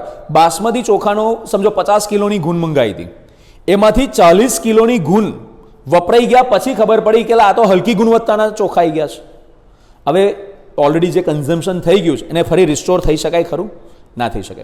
તો હવે કોન્ટ્રાક્ટને રદ કરવાનો કોઈ મતલબ નથી. હા, ગુણ જ્યારે આવી, 50 કિલો ચોખા જ્યારે આવ્યા ત્યારે જ આપણને ખબર પડી ગઈ કે આ જે આપણે મંગાયા પ્રમાણેનો ઓર્ડર નથી, તો ત્યારે જ તમે રિસાઇન્ડ કરાવો તો તમે કરાવી શકો છો. પણ એકવાર કન્ઝમ્પશન થઈ ગયા પછી તમે એમ કહો કે ભાઈ હવે પેલો કોન્ટ્રાક્ટ રદ કરો, પછીથી એ ચાલવાનું નથી. And third point, if the third party has acquired rights in the subject matter of the contract in good faith and for value. મતલબ આપણે ખોટી રજૂઆત કરીને સામેવાળાને માલ વેચ્યો, હવે એ વ્યક્તિએ ત્રીજા કોઈ વ્યક્તિને માલ વેચી દીધો, અને જે લેનાર છે અથવા તો આ પણ વ્યક્તિ છે એવું સમજો, આ વ્યક્તિએ ત્રીજા કોઈ વ્યક્તિને માલ વેચ્યો અને એને વિશ્વાસ રાખીને માલ ખરીદી લીધો આની પાસેથી, તો હવે પછી એને ઓલરેડી માલ વેચી દીધો છે, તો હવે ખોટી રજૂઆત હોય કે સાચી રજૂઆત, શું મતલબ બને છે? વાત પૂરી થઈ ગઈ. તો 3 સિચ્યુએશન છે જેમાં સામેવાળી પાર્ટી જે છે એ કોન્ટ્રાક્ટને રદ કરવાનો જે અધિકાર છે તે ગુમાવી દે છે. ક્લિયર? હવે એક ડિસ્ટિંક્શન આપણને આપ્યું છે, એક ક્વિકલી આનું ડિસ્ટિંક્શન પણ સમજી લઈએ. મિસરિપ્રેઝન્ટેશન અને ફ્રોડ, આ 2 શબ્દ વચ્ચે શું તફાવત છે? હમણાં આપણે ઓલરેડીની વ્યાખ્યાઓમાં જોયું, in misrepresentation there is misstatement or concealment of material fact without any intention to deceive the other party. મતલબ મિસરિપ્રેઝન્ટેશનમાં સામેવાળી પાર્ટીને છેતરવાનો ઈરાદો હોતો નથી. thus misrepresentation is innocent. જ્યારે પેલામાં એમાં તો આપણે છેતરવાના જ ઈરાદાથી સામેવાળાને રજૂઆત કરીએ છીએ. in fraud there is misstatement of material fact with an intention to deceive the other party. Thus fraud is deliberate or willful. આમાં જાણી જોઈને ઈરાદાપૂર્વક જ સામેવાળાને છેતરવા માટે જ ખોટી રજૂઆત કરતા હોય, મિસરિપ્રેઝન્ટેશન કરતા હોય, અથવા તો કોઈ કન્સીલમેન્ટ કરતા હોય તો એક શેમાં આવશે? ફ્રોડમાં આવશે. Second point, belief. The person making suggestion believes that it is true. મતલબ મિસરિપ્રેઝન્ટેશન ક્યારે કહેવાશે? જ્યારે મને લાગે છે કે આ વાત સાચી છે અને ખરેખર હોય ખોટી. જ્યારે આની અંદર ફ્રોડમાં the person making suggestion does not believe it to be true. ફ્રોડમાં તો શું હોય? મને ખબર જ છે કે ભાઈ આ વસ્તુ ખોટી જ છે, છતાં એને સાચી કહીને ચીપકાઈ રહ્યો હોય, તેને ફ્રોડ કહીશું. થર્ડ પોઈન્ટ, રિસાઇઝન અથવા ડેમેજીસમાં the aggrieved party can rescind the contract or can sue for restitution but he can not sue for damages. સમજો પોઈન્ટને. એ કોન્ટ્રાક્ટને રદ કરી શકે છે અથવા તો કોન્ટ્રાક્ટમાં ઓરિજિનલ પોઝિશન પર પહોંચવાના માટેનું એ કહી શકે ભાઈ ઓરિજિનલ સ્થિતિ જે હતી એના પર લઈ જાઓ. એકવાર એને કન્ઝમ્પશન કરી લીધું પછી એ ડેમેજીસ માટે ક્લેમ કરી શકશે નહીં. જ્યારે ફ્રોડમાં the aggrieved party can rescind the contract as well as can sue for. ખબર પડી? ફરી એકવાર સમજો પોઈન્ટમાં.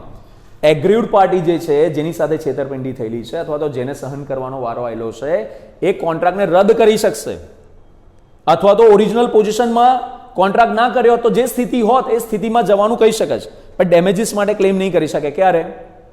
જો એને કન્ઝમ્પશન કરી દીધું ત્યારે. પણ ફ્રોડની અંદર તો એ ડેમેજીસ માટે પણ ક્લેમ કરી શકશે. Discovery of truth. The aggrieved party cannot avoid the contract if it was possible to discover the truth by using ordinary diligence. મતલબ જેની સાથે છેતરપિંડી થઈ રહી છે, હવે એ વ્યક્તિ થોડીક બુદ્ધિમત્તાનો ઉપયોગ કરીને, ડ્યુ ડિલિજન્સનો ઉપયોગ કરીને, થોડી બુદ્ધિમત્તાનો ઉપયોગ કરીને આ ખોટી રજૂઆતને ફાઇન્ડ આઉટ કરી શકે એવી સ્થિતિમાં હોત, થોડીક વ્યવસ્થિત ચેક કરીને, તપાસ કરીને એ આ ભૂલને શોધી શકે એવી પરિસ્થિતિમાં હોત તો પછી કોન્ટ્રાક્ટને રિસાઇન કરી શકે નહીં. ક્લિયર થયું? આપણે એને કીધું કે ભાઈ ગાડીને અમે કલર નહીં માર્યો, પણ પેલો ખાલી સેજ આમ ચેક કરે ને તોય ખબર પડે કલર માર્યો છે કે નહીં. પણ હવે એટલી તસદી ના લે તો પછી એ વ્યક્તિ કોન્ટ્રાક્ટને રિસાઇન કરાવી શકશે નહીં. પણ ફ્રોડની અંદર the contract can be avoided even if it was possible to discover the truth by using ordinary diligence. ફ્રોડમાં કોઈ મગજમારી જ નહીં. સામેવાળો છેતરવાના જ ઈરાદાથી તમને કહી રહ્યો છે વાત, તો આપણે સામાન્ય રીતે સમજી શકતા હોત, શોધી શકતા હોત ભૂલને કે ના શોધી શકતા, ઇટ ડઝન્ટ મેટર. ફ્રોડની અંદર આપણે સામેવાળાને જવાબદાર ઠેરવી જ શકીએ છીએ અને કોન્ટ્રાક્ટને રદ કરાવી જ શકીએ છીએ. ખબર પડી? આમાં કોન્ટ્રાક્ટ રદ ના કરાવી શકતા હોત પણ આમાં કરાવી શકીએ છીએ. તો ક્લિયર થયું અહીંયા સુધીનું બધાને? ડન. ચલો નેક્સ્ટ આપણે આગલા વિડીયોમાં જોઈએ.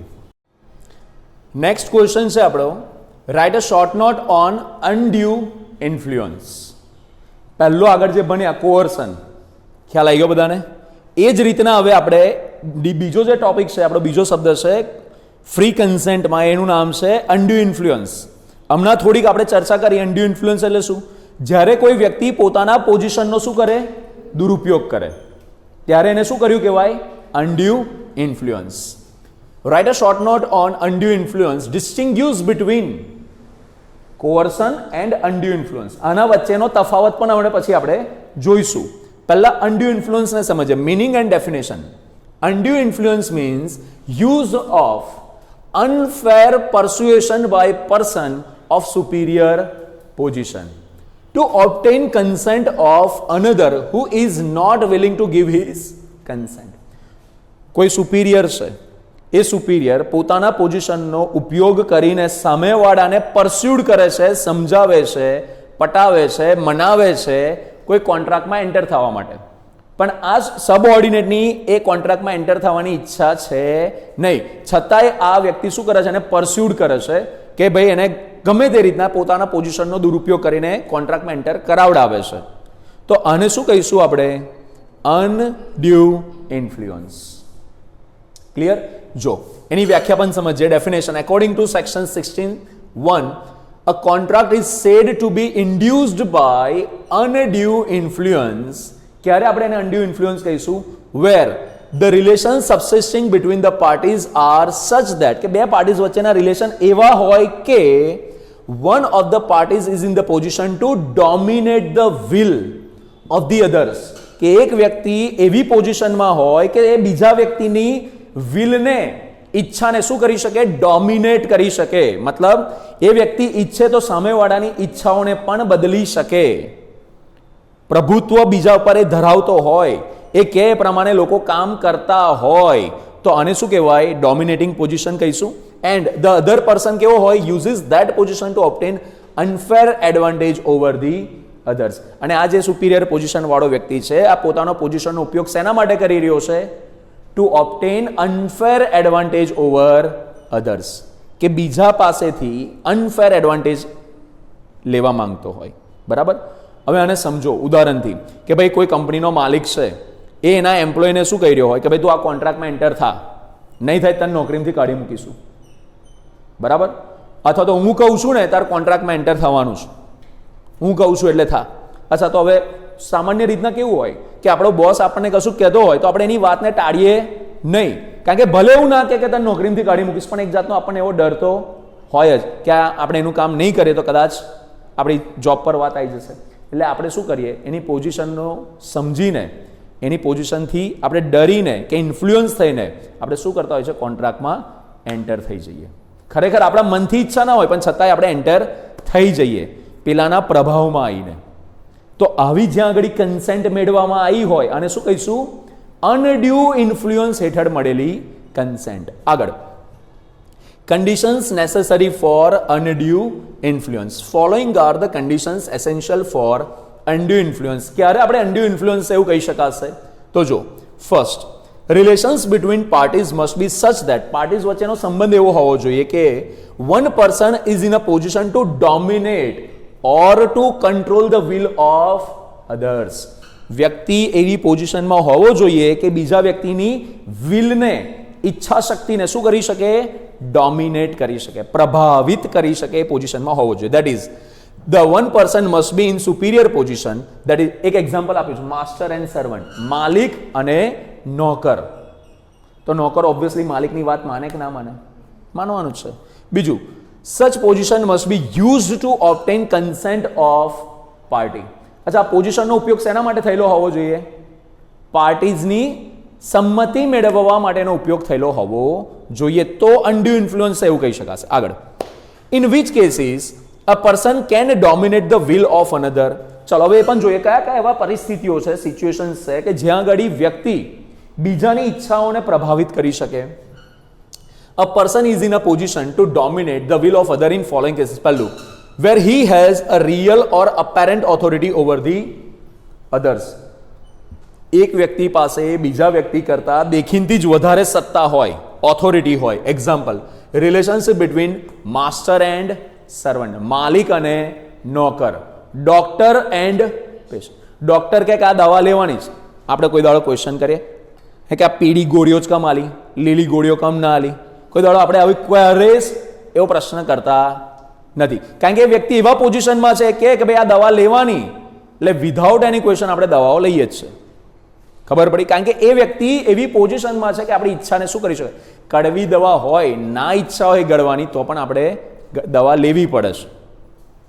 ખબર પડી? તો આ એક વસ્તુ થઈ. ચલો પછી આગળ, વેર હી સ્ટેન્ડ્સ ઇન અ ફિડ્યુસરી રિલેશનશિપ. જ્યારે વ્યક્તિ શેમાં હોય? ફિડ્યુસરી રિલેશનશિપમાં હોય. મતલબ વિશ્વાસ આધારિત સંબંધ, કોઈ વિશ્વાસ પર ટકેલા સંબંધ હોય તો એને કયો રિલેશન કહેવાય? Fiduciary relationship. Relation of trust and confidence. તમારો કોઈના ઉપર બહુ આંધળો વિશ્વાસ હોય, ફૂલ કોન્ફિડન્સ હોય કે ના ભાઈ આ વ્યક્તિ ક્યારે મારું ખરાબ ના ઈચ્છે, તો હવે એ વ્યક્તિ તમને કશું કહે કે ભાઈ આ કોન્ટ્રાક્ટ કર, તો આપણે વિધાઉટ એની ક્વેશ્ચન આપણે એ કોન્ટ્રાક્ટમાં એન્ટર થઈએ કે ના થઈએ? Yes. Example, relationship between father and સન.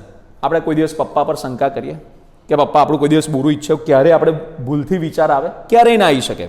તો પપ્પાએ કીધું કે બેટા આપણે આ કોન્ટ્રાક્ટમાં તારે એન્ટર થવાનું છે, એટલે બેટો વિધાઉટ ક્વેશ્ચન શું કરે, કોન્ટ્રાક્ટમાં એન્ટર થઈ જાય. પણ જો એ કોન્ટ્રાક્ટ પછી કંઈક ગડબડવાળો હોય તો કહી શકીએ ને આપણે કે આ અનડ્યુ ઇન્ફ્લુઅન્સથી આપણે કોન્ટ્રાક્ટમાં એન્ટર થયેલા છે. રાઈટ.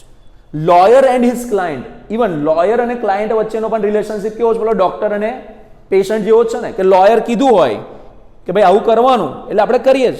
લોયરે કીધું કોર્ટમાં જઈને આવું બોલવાનું એટલે આપણે એટલું જ બોલીએ. જેટલું શીખવાડીને કીધું હોય એટલું જ આપણે કોર્ટમાં જઈને બોલીએ.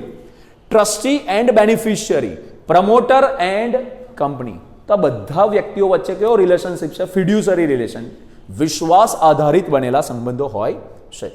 વેર he makes a contract with a person whose mental capacity is temporarily or permanently affected by reason of age, illness or mental or bodily distress. Example, relation between medical attendant and his patient. અચ્છા, undue influence વાળો સંબંધ અહીંયા પણ જોવા મળે. ક્યાં આગળ? કે જ્યાં આગળ he makes a contract with a person whose mental, સામેવાળા વ્યક્તિની જે મેન્ટલ કેપેસિટી છે ટેમ્પરરીલી અથવા તો પરમેનન્ટલી શું થઈ હોય, અફેક્ટેડ થઈ હોય. શેના કારણે? રીઝન ઓફ એજ, એજના કારણે એવું હોઈ શકે, ઇલનેસના કારણે એવું હોઈ શકે છે, મેન્ટલ અથવા તો કોઈ બોડીલી ડિસ્ટ્રેસના લીધે હોઈ શકે. સમજો, આપણે ડૉક્ટરને જઈને કીધું કે ભાઈ હું આટલા દિવસથી બીમાર છું, બરાબર, તો હવે આપણી જે બીમારીની દવા શું લેવાની આપણને જો ખબર હોત તો આપણે ડૉક્ટર પાસે જવાના જ નથી. હવે ડૉક્ટર જે દવા આપે એ દવા આપણે લેવી પડે. તો આ કેવો રિલેશનશિપ થયો? અહીંયા જે કહી રહ્યા છે પ્રમાણે થયું કે ના થયું? બરાબર. તો હવે ડૉક્ટર કયા ડોમિનેટિંગ પોઝિશનમાં આવી ગયા કે ના આવી ગયા? બરાબર. હવે એ કે પ્રમાણે આપણે કરવું જ પડે, એમાં કોઈ નો ઇફ નો બટ. બરાબર. સિર્ફ ટેક દવા, આવું છે. Example, a poor widow is induced by money lender to pay 50% interest on his loan. Here there is use of undue influence. સમજો કે કોઈ વિધવા સ્ત્રી છે, એ બહુ જ નાણાકીય કટોકટીમાં છે, એવી સ્થિતિ આવી ગઈ છે કે એને ગમે ત્યાંથી રૂપિયા ઉછીના જોઈએ છે. જો એને રૂપિયા ઉછીના નહીં મળે તો એનું ઘર, એને 2 ટાઈમ જમવાનું નહીં મળે એવી પરિસ્થિતિ આવી ગઈ છે. તો હવે સમજો, કોઈ મની લેન્ડર આવ્યો, કોઈ રૂપિયા ઉછીના આપનાર વ્યક્તિ આવ્યો અને કહી રહ્યો છે કે લો હું તમને ₹1,00,000 લોન આપું છું, પણ 50% વ્યાજ મહિનાનું. પેલી સ્ત્રી કે જેને 2 ટાઈમ જમવાને ફાંફા પડી રહ્યા છે, એની પાસે કોઈ એક રૂપિયો નહીં અત્યારે, તો 50%ના વ્યાજે પણ એને એકવાર લોન લઈ લેશે. 50%નું લોન એટલે વ્યાજ એટલે કેટલી મોટી રકમ કહેવાય. બરાબર. તો અહીંયા આગળ મની લેન્ડરે શું કર્યું કહેવાય? પોતાની પોઝિશનનો દુરુપયોગ કર્યો કહેવાય કે ના કહેવાય? યસ. આગળ, રિલેશન્સ વેર અનડ્યુ ઇન્ફ્લુઅન્સ ઇઝ પ્રિઝ્યુમ્ડ. એવા કયા રિલેશન્સ છે જ્યાં આગળ આપણે અનડ્યુ ઇન્ફ્લુઅન્સના જે છે તે આપણે પ્રિઝ્યુમ, એની ધારણા કરી શકીએ છીએ કે આ વ્યક્તિઓ વચ્ચે અનડ્યુ ઇન્ફ્લુઅન્સ હોઈ શકે છે. In following relations undue influence presumed to be present. પહેલું છે પેરેન્ટ એન્ડ ચાઇલ્ડ, હમણાં આપણે ફાધર એન્ડ સનનું આવ્યું હતું. બરાબર. પછી ગાર્ડિયન એન્ડ વોર્ડ, વાલી અને જે બાળક હોય તે. Trustee and beneficiary, religious adviser and disciple. આપણે કોઈ ધર્મગુરુ હોય અને એના ચેલા હોય, તો ધર્મગુરુએ કીધું કે બેટા આપણે આવું કરવાનું, એટલે ચેલા કોઈ દિવસ ક્વેશ્ચન માર્ક કરે?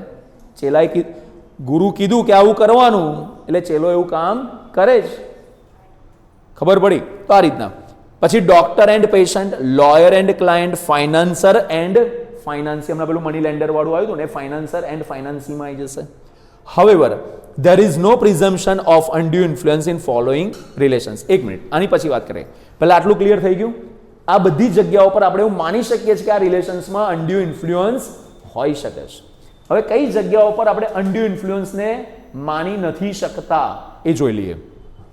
લેન્ડલોર્ડ એન્ડ ટેનન્ટ, ઘરનો માલિક અને ભાડુઆત, આ બે વ્યક્તિ વચ્ચે અનડ્યુ ઇન્ફ્લુઅન્સ હોય એવું આપણે માની શકતા નથી. બીજું, creditor and ડેટર, husband and wife, આ લોકો એકબીજાના અનડ્યુ ઇન્ફ્લુઅન્સ કરી શકે એવું આપણે પ્રિઝ્યુમ કરી શકે છે, પણ આવી આપણે ધારણા કરી શકતા નથી.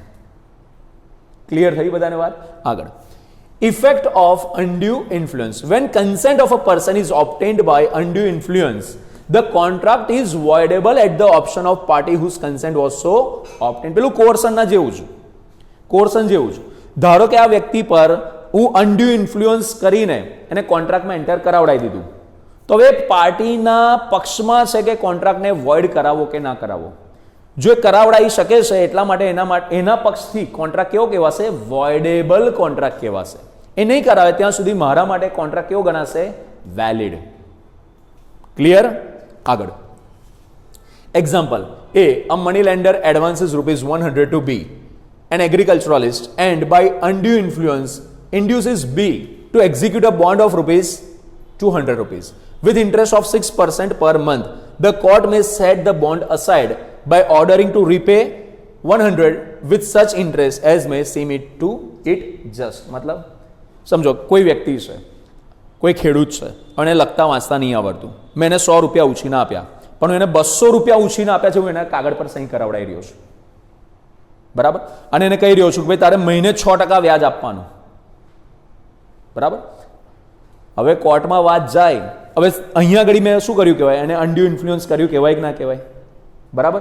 તો હવે એ વ્યક્તિ જો કોર્ટમાં જાય તો કોર્ટ પછી શું કહી શકે, ભાઈ ત્યાં આલ્યા જ કેટલા 100 જ રૂપિયા, તારે એને 100 જ રૂપિયા પાછા મળશે.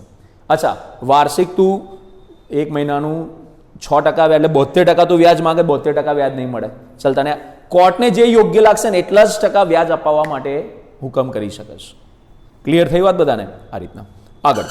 તો હવે અહીંયા સુધી આપણે 2 ટોપિક ભણ્યા, અનડ્યુ ઇન્ફ્લુઅન્સ અને કોઅર્શન, બરાબર. પહેલા આપણે કોઅર્શન ભણ્યા. ચલો હવે 2 વચ્ચે શું તફાવત હોઈ શકે છે, નાનકડો તફાવત છે, જોઈ લઈએ.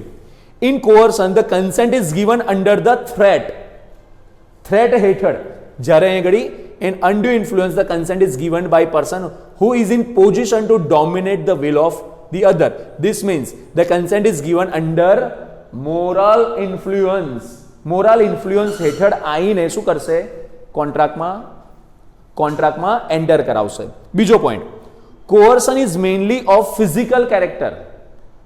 ડરાવવું, ધમકાવવું જનરલી કેવું પ્રકારનું હોય? Physical character.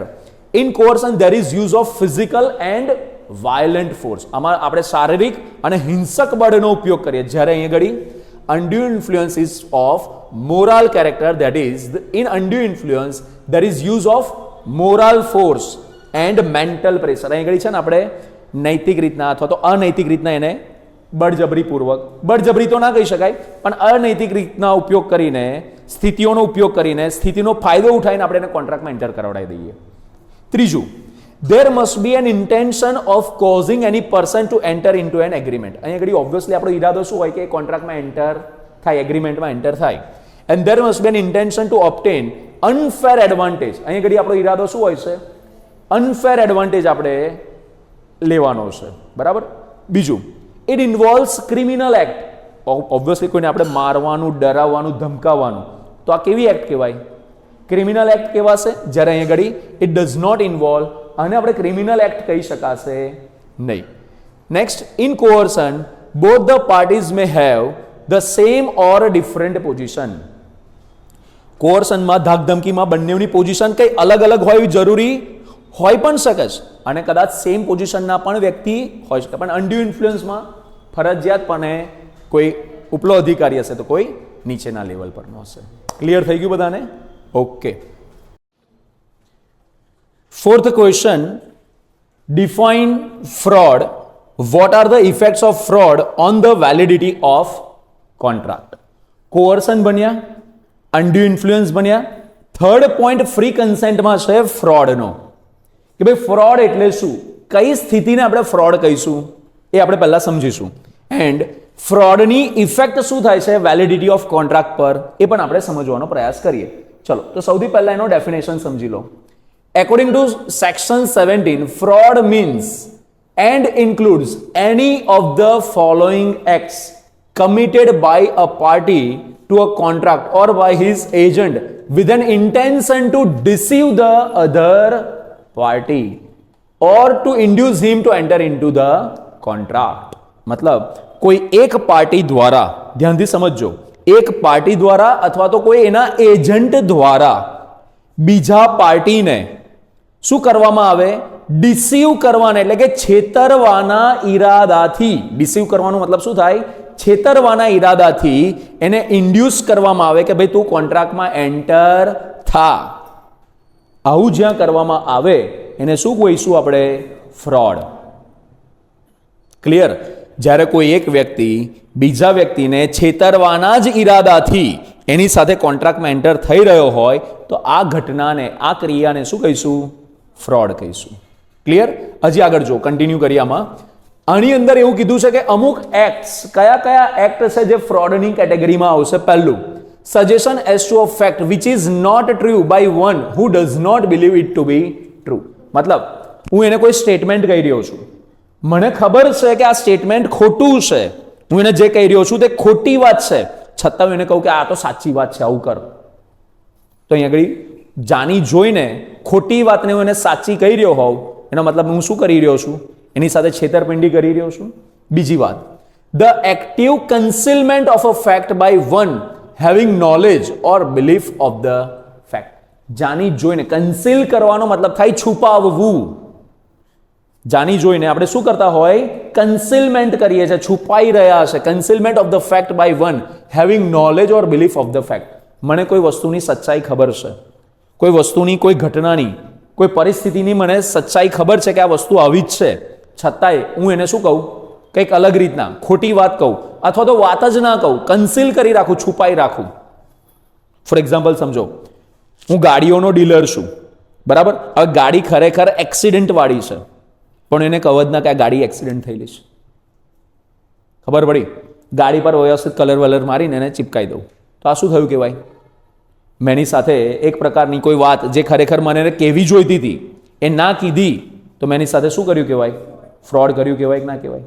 આગળ, a promise made without any intention to performing it. મતલબ હું એને પ્રોમિસ આપું, પણ મને પહેલેથી મારો ઈરાદો મારો ફિક્સ જ હોય કે ભલે એને પ્રોમિસ આપું છું, પણ હું પ્રોમિસ પ્રમાણે પરફોર્મન્સ જ નહીં આપું. ખબર પડી? ફોર એક્ઝામ્પલ, બે એડવાન્સ પેમેન્ટ આપવું પડશે તો હું ગુડ્સ ડિલિવર કરીશ. મને ખબર જ છે એડવાન્સ પેમેન્ટ આવે ને એટલે મારે ગુડ્સ આપવાના જ નહીં, હું નાહી જ જઈશ, રૂપિયા લઈને ગાયબ. આવું પહેલેથી મારો ઈરાદો છે જ, તો આને પણ શું કહેવાય? ફ્રોડ. ચોથું, એની અધર એક્ટ ફિટેડ ટુ ડિસીવ. એવું કોઈ પણ કામ કે જે કામ ડિસીવની વ્યાખ્યામાં આવતું હોય, જે વાતને ડિસીવ કહી શકાય, મતલબ છેતરવું એવું કહી શકાય, એ પણ ફ્રોડમાં આવશે. એન્ડ પાંચમું, any such act or omission as the law specially declares to be fraudulent. એવું કોઈ પણ કામ અથવા તો એવું કંઈ પણ ન કરવાની બાબત, ઓમિશન એટલે ન કરવાની બાબત, કે જે કામ ન જ કરવાનું, છતાંય કોઈ કામ એવું કરતો હોય અને જેને કાયદાએ કીધું છે કે જો આવું કામ કરશો તો આને શું ગણવામાં આવશે? ફ્રોડ્યુલન્ટ ગણવામાં આવશે, ફ્રોડ ગણવામાં આવશે. તો આવા 5 વસ્તુ કોઈ કરતું હોય તો એને આપણે શું કર્યું કહેવાય? ફ્રોડ કર્યું કહેવાય. આ ફ્રોડની વ્યાખ્યામાં આવતી ઘટના છે. ક્લિયર થઈ ગયું બધાને? આગળ એક્ઝામ્પલ સમજીએ. The director of a company issues a prospectus containing false statement. આ પ્રોસ્પેક્ટસ ક્યારે બહાર પાડવામાં આવે? ક્યારે બહાર પાડવામાં આવે? જ્યારે કોઈ કંપની પોતાનો આઈપીઓ બહાર લાવી રહી હોય, પોતાના શેર્સ બહાર પાડવા માંગતી હોય, બરાબર, ત્યારે કંપની શું કરતી હોય? પ્રોસ્પેક્ટસ બહાર પાડતી હોય, ભાઈ આવો અને અમારા કંપનીમાં શેર ખરીદો. બરાબર? તો આ વસ્તુ જે બહાર પાડવામાં આવે છે પ્રોસ્પેક્ટસ કહીએ છીએ. હવે સમજો, આપણને ખબર છે, ડિરેક્ટર જે છે એને ખબર છે કે આ પ્રોસ્પેક્ટસમાં લખેલી આ બધી ઘટનાઓ જે છે, આ બધી જે સ્ટેટમેન્ટ છે ખોટા છે, છતાં એ ખોટા સ્ટેટમેન્ટ્સ અંદર ચલાવે.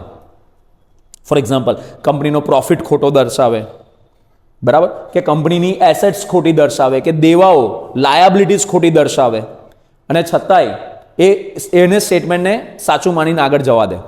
તો એનો મતલબ શું થયો? જાણી જોઈને પેલો ડિરેક્ટર વાતને છુપાઈ રહ્યો છે, ખોટી વાતને સાચી બધા લોકો સામે રજૂ કરી રહ્યો છે, તો ફ્રોડ જ કહેવાય ને એક પ્રકારનું. સો આગળ, in this any share holder who has purchase the shares on the faith of the prospectus can avoid the contract.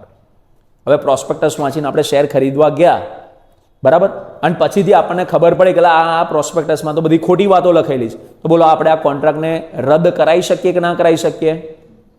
ખબર પડી? આગળ, એસેન્શિયલ એલિમેન્ટ્સ ઓફ ફ્રોડ.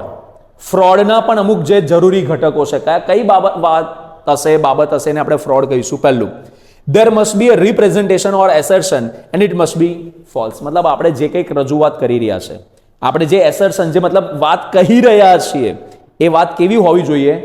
ખોટી હોવી જોઈએ, અને આપણે એને સાચી કહીને સામેવાળાને ચીપકાઈ રહ્યા હોય, બરાબર, તો ફ્રોડ કર્યું કહેવાય. બીજું, the representation must relate to material fact. મતલબ આપણે જે વાત કહી રહ્યા છે કોઈ ગૌણ બાબત હશે અને ખોટી કહીશું, ખોટીને સાચી બતાવીને કહી દઈશું તો એ નહીં ચાલે.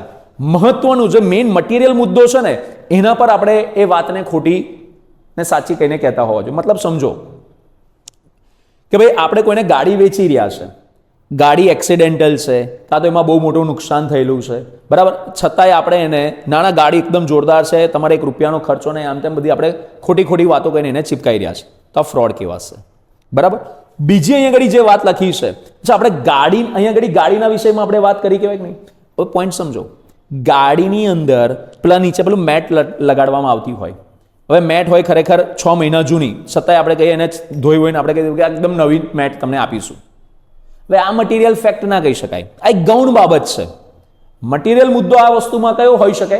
ગાડીનો પેલો એક્સિડન્ટ વાળો કેસ. ખબર પડી કે ના પડી તો આ વસ્તુ. ત્રીજું, the representation must have been made before the conclusion of the contract and there must be an intention to induce the other party to act upon it. મતલબ આપણે આ જે પણ ખોટી રજૂઆત કરી રહ્યા છે કોન્ટ્રાક્ટ કરતા પહેલા કરેલી હોવી જોઈએ. કોન્ટ્રાક્ટ થઈ ગયા પછી નહીં, કોન્ટ્રાક્ટ કરાવડાવવા માટે જે ખોટી રજૂઆત થયેલી હોવી જોઈએ કે સામેવાળો ઇન્ડ્યુસ થઈને લલચાઈને આપણા સાથે કોન્ટ્રાક્ટમાં એન્ટર થાય, ત્યારે એને આપણે ફ્રોડ કહેવાશે. ચોથું, the party making statement must believe that it is false. મતલબ હું એને સ્ટેટમેન્ટ આપી રહ્યો છું, મને ખબર જ હોય કે હું જે કહી રહ્યો તે ખોટું જ છે, છતાં એને સાચું કહીને એને કોન્ટ્રાક્ટમાં એન્ટર કરાવવા માટે ઇન્ડ્યુસ કરી રહ્યો હોઉં. ખબર પડી, મને ખબર છે કે આ વસ્તુ ખોટી છે, છતાંય હું એને સાચી કહીને માલ વેચી રહ્યો હોઉં. આગળ 5મો, the other party must relied upon it. મતલબ સામેવાળી પાર્ટી જે છે આપણી વાત પર વિશ્વાસ મૂકેલો હોવો જોઈએ. એન્ડ નેક્સ્ટ શું લખે છે? He must have acted upon it. મતલબ આપણી જે ખોટી રજૂઆત છે એના ઉપર સામેવાળી પાર્ટીએ શું કરેલું હોવું જોઈએ? વિશ્વાસ પણ મૂકેલો હોવો જોઈએ અને એના ઉપર એક્ટ પણ કરેલું હોવું જોઈએ કે ભાઈ કોન્ટ્રાક્ટમાં આપણી સાથે એન્ટર પણ થયેલો હોવો જોઈએ, તો આપણે એને ફ્રોડની કેટેગરીમાં કહેવાશે. આગળ, ધ અધર પાર્ટી મસ્ટ સફર લોસ. સામેવાળી પાર્ટીને શું થયેલું હોવું જોઈએ? લોસ, નુકસાન થયેલું હોવું જોઈએ, તો ફ્રોડ ગણાશે. પોઈન્ટ્સ ખબર પડી? તો સાહેબ સામેવાળી પાર્ટી આપણે ફ્રોડ કર્યું પણ સામેવાળીને પ્રોફિટ થાય તો? સામેવાળી પાર્ટીને પ્રોફિટ થાય તો કોઈ દિવસ તમારા પર ફ્રોડનો દાવો કરશે ખરો? કોઈ ના કરે. ખબર પડી?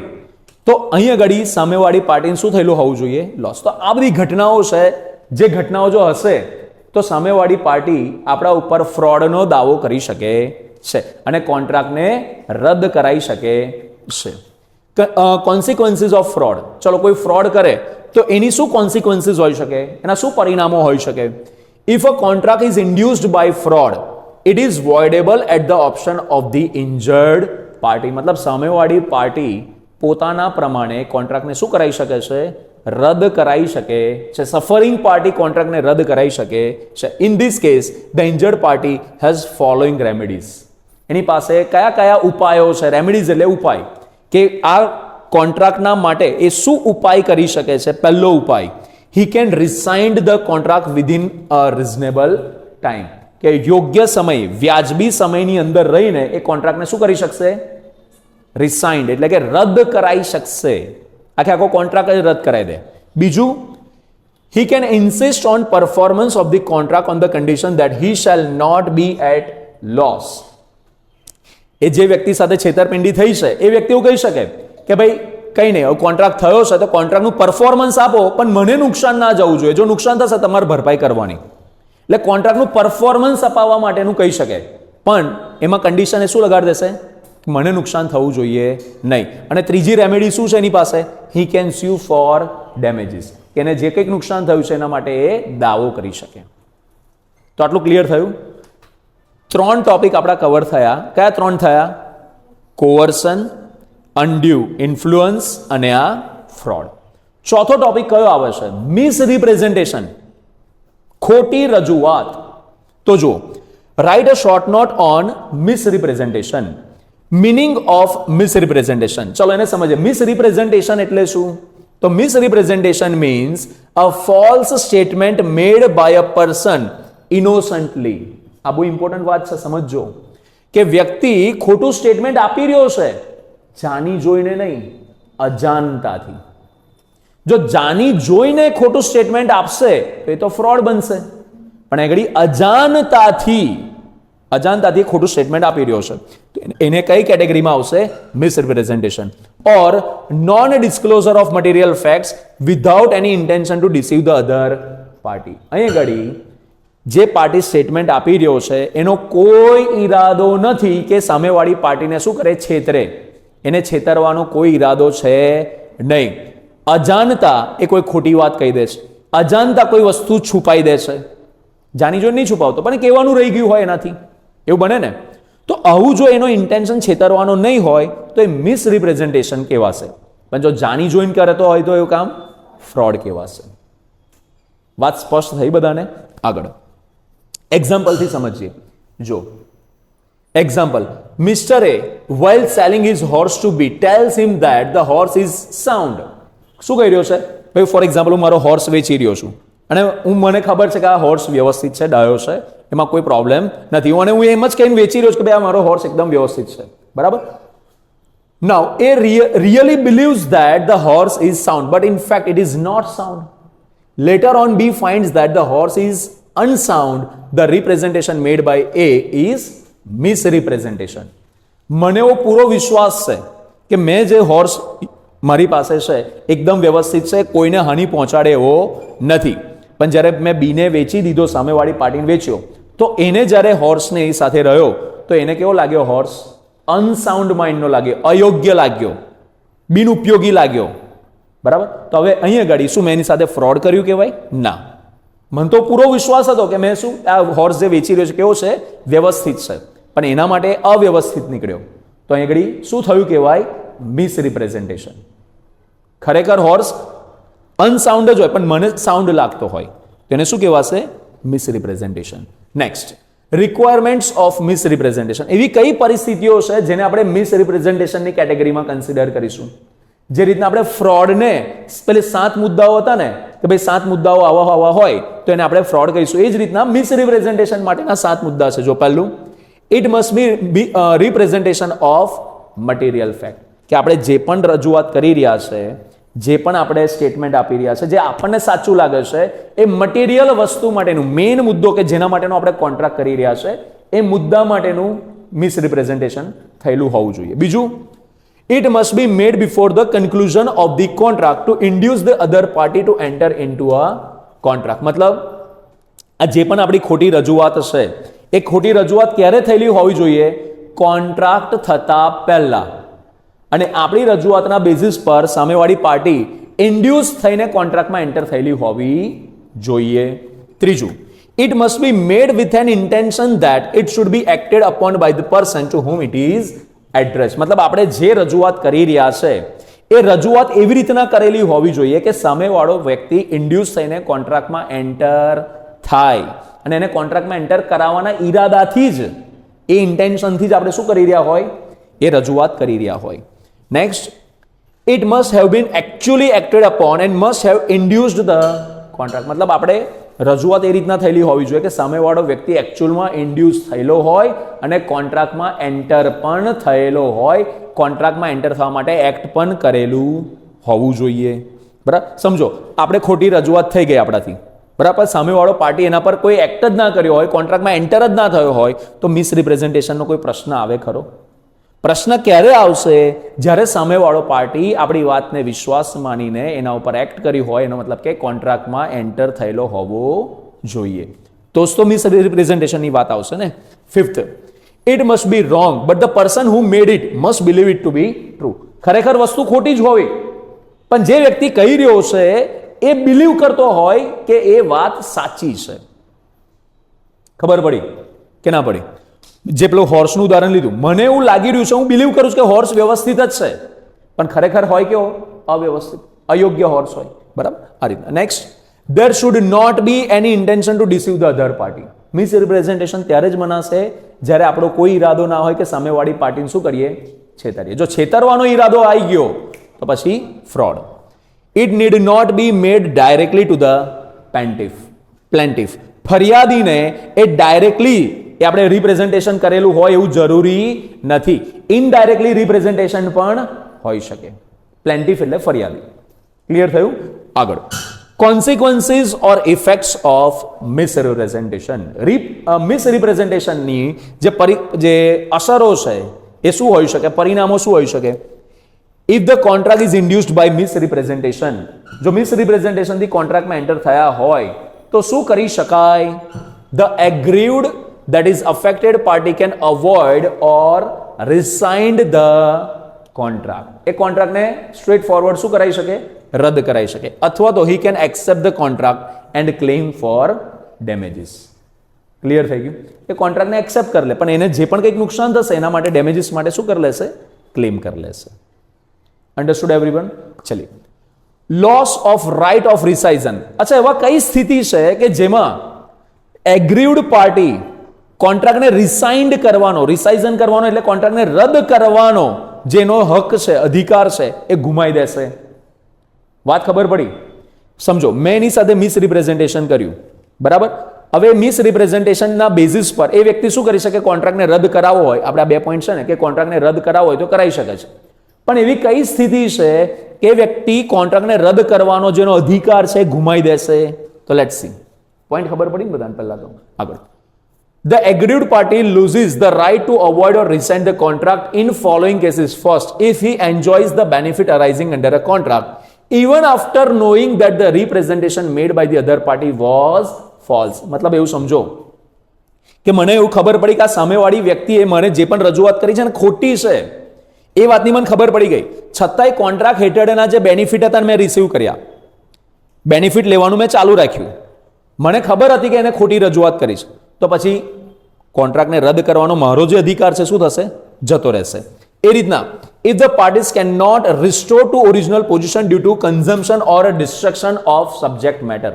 મતલબ સામેવાળી પાર્ટીએ કોન્ટ્રાક્ટ હેઠળની જે પણ કોઈક વસ્તુ હતી એનું કન્ઝમ્પશન કરી લીધું અથવા તે વસ્તુનું ડિસ્ટ્રક્શન થઈ ગયું, હવે વસ્તુ એની ઓરિજિનલ ફોર્મમાં, ઓરિજિનલ પોઝિશનમાં પહોંચી શકે એવી પરિસ્થિતિમાં નથી, તો પછી પણ એ કોન્ટ્રાક્ટને રદ કરી શકશે નહીં. સમજો પોઈન્ટને, ધ્યાનથી સમજો. આપણે હોટલ ચલાવીએ છીએ, બરાબર?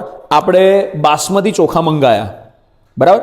બાસમતી ચોખાનો સમજો 50 કિલોની ગુણ મંગાવી હતી, એમાંથી 40 કિલોની ગુણ વપરાઈ ગયા, પછી ખબર પડી કે આ તો હલકી ગુણવત્તાના ચોખા આવી ગયા છે. હવે ઓલરેડી જે કન્ઝમ્પશન થઈ ગયું છે એને ફરી રિસ્ટોર થઈ શકાય ખરું? ના થઈ શકે. તો હવે કોન્ટ્રાક્ટને રદ કરવાનો કોઈ મતલબ નથી. હા, ગુણ જ્યારે આવી, 50 કિલો ચોખા જ્યારે આવ્યા ત્યારે જ આપણને ખબર પડી ગઈ કે આ જે આપણે મંગાયા પ્રમાણેનો ઓર્ડર નથી, તો ત્યારે જ તમે રિસાઇન્ડ કરાવો તો તમે કરાવી શકો છો. અને એકવાર કન્ઝમ્પશન થઈ ગયા પછી તમે એમ કહો કે ભાઈ હવે પેલો કોન્ટ્રાક્ટ રદ કરો, પછીથી એ ચાલવાનું નથી. And third point, if the third party has acquired rights in the subject matter of the contract in good faith and for value. મતલબ આપણે ખોટી રજૂઆત કરીને સામેવાળાને માલ વેચ્યો, હવે એ વ્યક્તિએ ત્રીજા કોઈ વ્યક્તિને માલ વેચી દીધો, અને જે લેનાર છે અથવા તો આ પણ વ્યક્તિ છે એવું સમજો, આ વ્યક્તિએ ત્રીજા કોઈ વ્યક્તિને માલ વેચ્યો અને એને વિશ્વાસ રાખીને માલ ખરીદી લીધો આની પાસેથી, તો હવે પછી એને ઓલરેડી માલ વેચી દીધો છે, તો હવે ખોટી રજૂઆત હોય કે સાચી રજૂઆત શું મતલબ બને છે? વાત પૂરી થઈ ગઈ. તો 3 સિચ્યુએશન છે જેમાં સામેવાળી પાર્ટી જે છે એ કોન્ટ્રાક્ટને રદ કરવાનો જે અધિકાર છે તે ગુમાવી દેશે. ક્લિયર? હવે એક ડિસ્ટિંક્શન આપણને આપ્યું છે, એ ક્વિકલી આનું ડિસ્ટિંક્શન પણ સમજી લઈએ. મિસરિપ્રેઝન્ટેશન અને ફ્રોડ, આ બે શબ્દ વચ્ચે શું તફાવત છે? હમણાં આપણે ઓલરેડી એની વ્યાખ્યાઓમાં જોયું. In misrepresentation, there is misstatement or concealment of material fact without any intention to deceive the other party. મતલબ મિસરિપ્રેઝન્ટેશનમાં સામેવાળી પાર્ટીને છેતરવાનો ઈરાદો હોતો નથી. Thus, misrepresentation is innocent. જ્યારે પેલામાં એમાં તો આપણે છેતરવાના જ ઈરાદાથી સામેવાળાને રજૂઆત કરીએ છીએ. In fraud, there is misstatement of material fact with an intention to deceive the other party. Thus, fraud is deliberate or willful. આમાં જાણી જોઈને ઈરાદાપૂર્વક જ સામેવાળાને છેતરવા માટે જ ખોટી રજૂઆત કરતા હોય, મિસરિપ્રેઝન્ટેશન કરતા હોય, અથવા તો કોઈ કન્સીલમેન્ટ કરતા હોય, તો એક શેમાં આવશે? ફ્રોડમાં આવશે. Second point, belief. The person making suggestion believes that it is true. મતલબ મિસરિપ્રેઝન્ટેશન ક્યારે કહેવાશે? જ્યારે મને લાગે છે કે આ વાત સાચી છે અને ખરેખર હોય ખોટી. જ્યારે આની અંદર ફ્રોડમાં the person making suggestion does not believe it to be true. ફ્રોડમાં તો શું હોય, મને ખબર જ છે કે ભાઈ આ વસ્તુ ખોટી જ છે, છતાં એને સાચી કહીને ચીપકાઈ રહ્યો હોય, તેને ફ્રોડ કહીશું. થર્ડ પોઈન્ટ, રિસાઇઝન અથવા ડેમેજીસમાં the aggrieved party can rescind the contract or can sue for restitution but he cannot sue for damages. સમજો પોઈન્ટને. એ કોન્ટ્રાક્ટને રદ કરી શકે છે અથવા તો કોન્ટ્રાક્ટમાં ઓરિજિનલ પોઝિશન પર પહોંચવાના માટેનું એ કહી શકે ભાઈ ઓરિજિનલ સ્થિતિ જે હતી એના પર લઈ જાઓ. એકવાર એને કન્ઝમ્પશન કરી લીધું પછી એ ડેમેજીસ માટે ક્લેમ કરી શકશે નહીં. જ્યારે ફ્રોડમાં the aggrieved party can rescind the contract as well as can sue for, ખબર પડી? ફરી એકવાર સમજો પોઈન્ટમાં. એગ્રીડ પાર્ટી જે છે જેની સાથે છેતરપિંડી થયેલી છે અથવા તો જેને સહન કરવાનો વારો આવેલો છે એ કોન્ટ્રાક્ટને રદ કરી શકશે અથવા તો ઓરિજિનલ પોઝિશનમાં કોન્ટ્રાક્ટ ના કર્યો તો જે સ્થિતિ હોત એ સ્થિતિમાં જવાનું કહી શકે છે, પણ ડેમેજીસ માટે ક્લેમ નહીં કરી શકે. ક્યારે? જેને કન્ઝમ્પશન કરી દીધું ત્યારે. પણ ફ્રોડની અંદર તો એ ડેમેજીસ માટે પણ ક્લેમ કરી શકશે. Discovery of truth. The aggrieved party cannot avoid the contract if it was possible to discover the truth by using ordinary diligence.